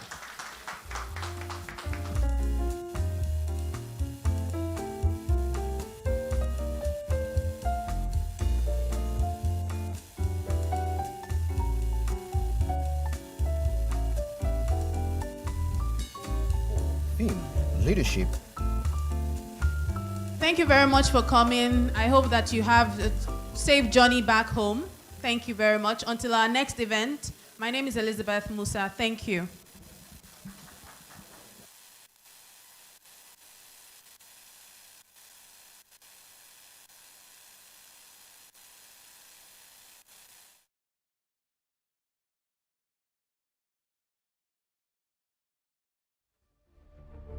Join us for the prestigious Business Day CEO Forum 2024, themed Leadership in Tough Economic Times, featuring renowned speakers including Olayemi Cardoso, Governor of the Central Bank of Nigeria, Catherine Dugan, Dean of the Business School at Cape Town University, South Africa, and Patrick Njoroge, former Governor of the Central Bank of Kenya.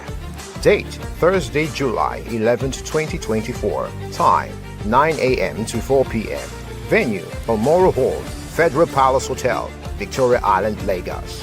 Don't miss out on this opportunity to network, gain insights, and drive results at the Business Day CEO Forum 2024. Register now and secure your seat among industry elites.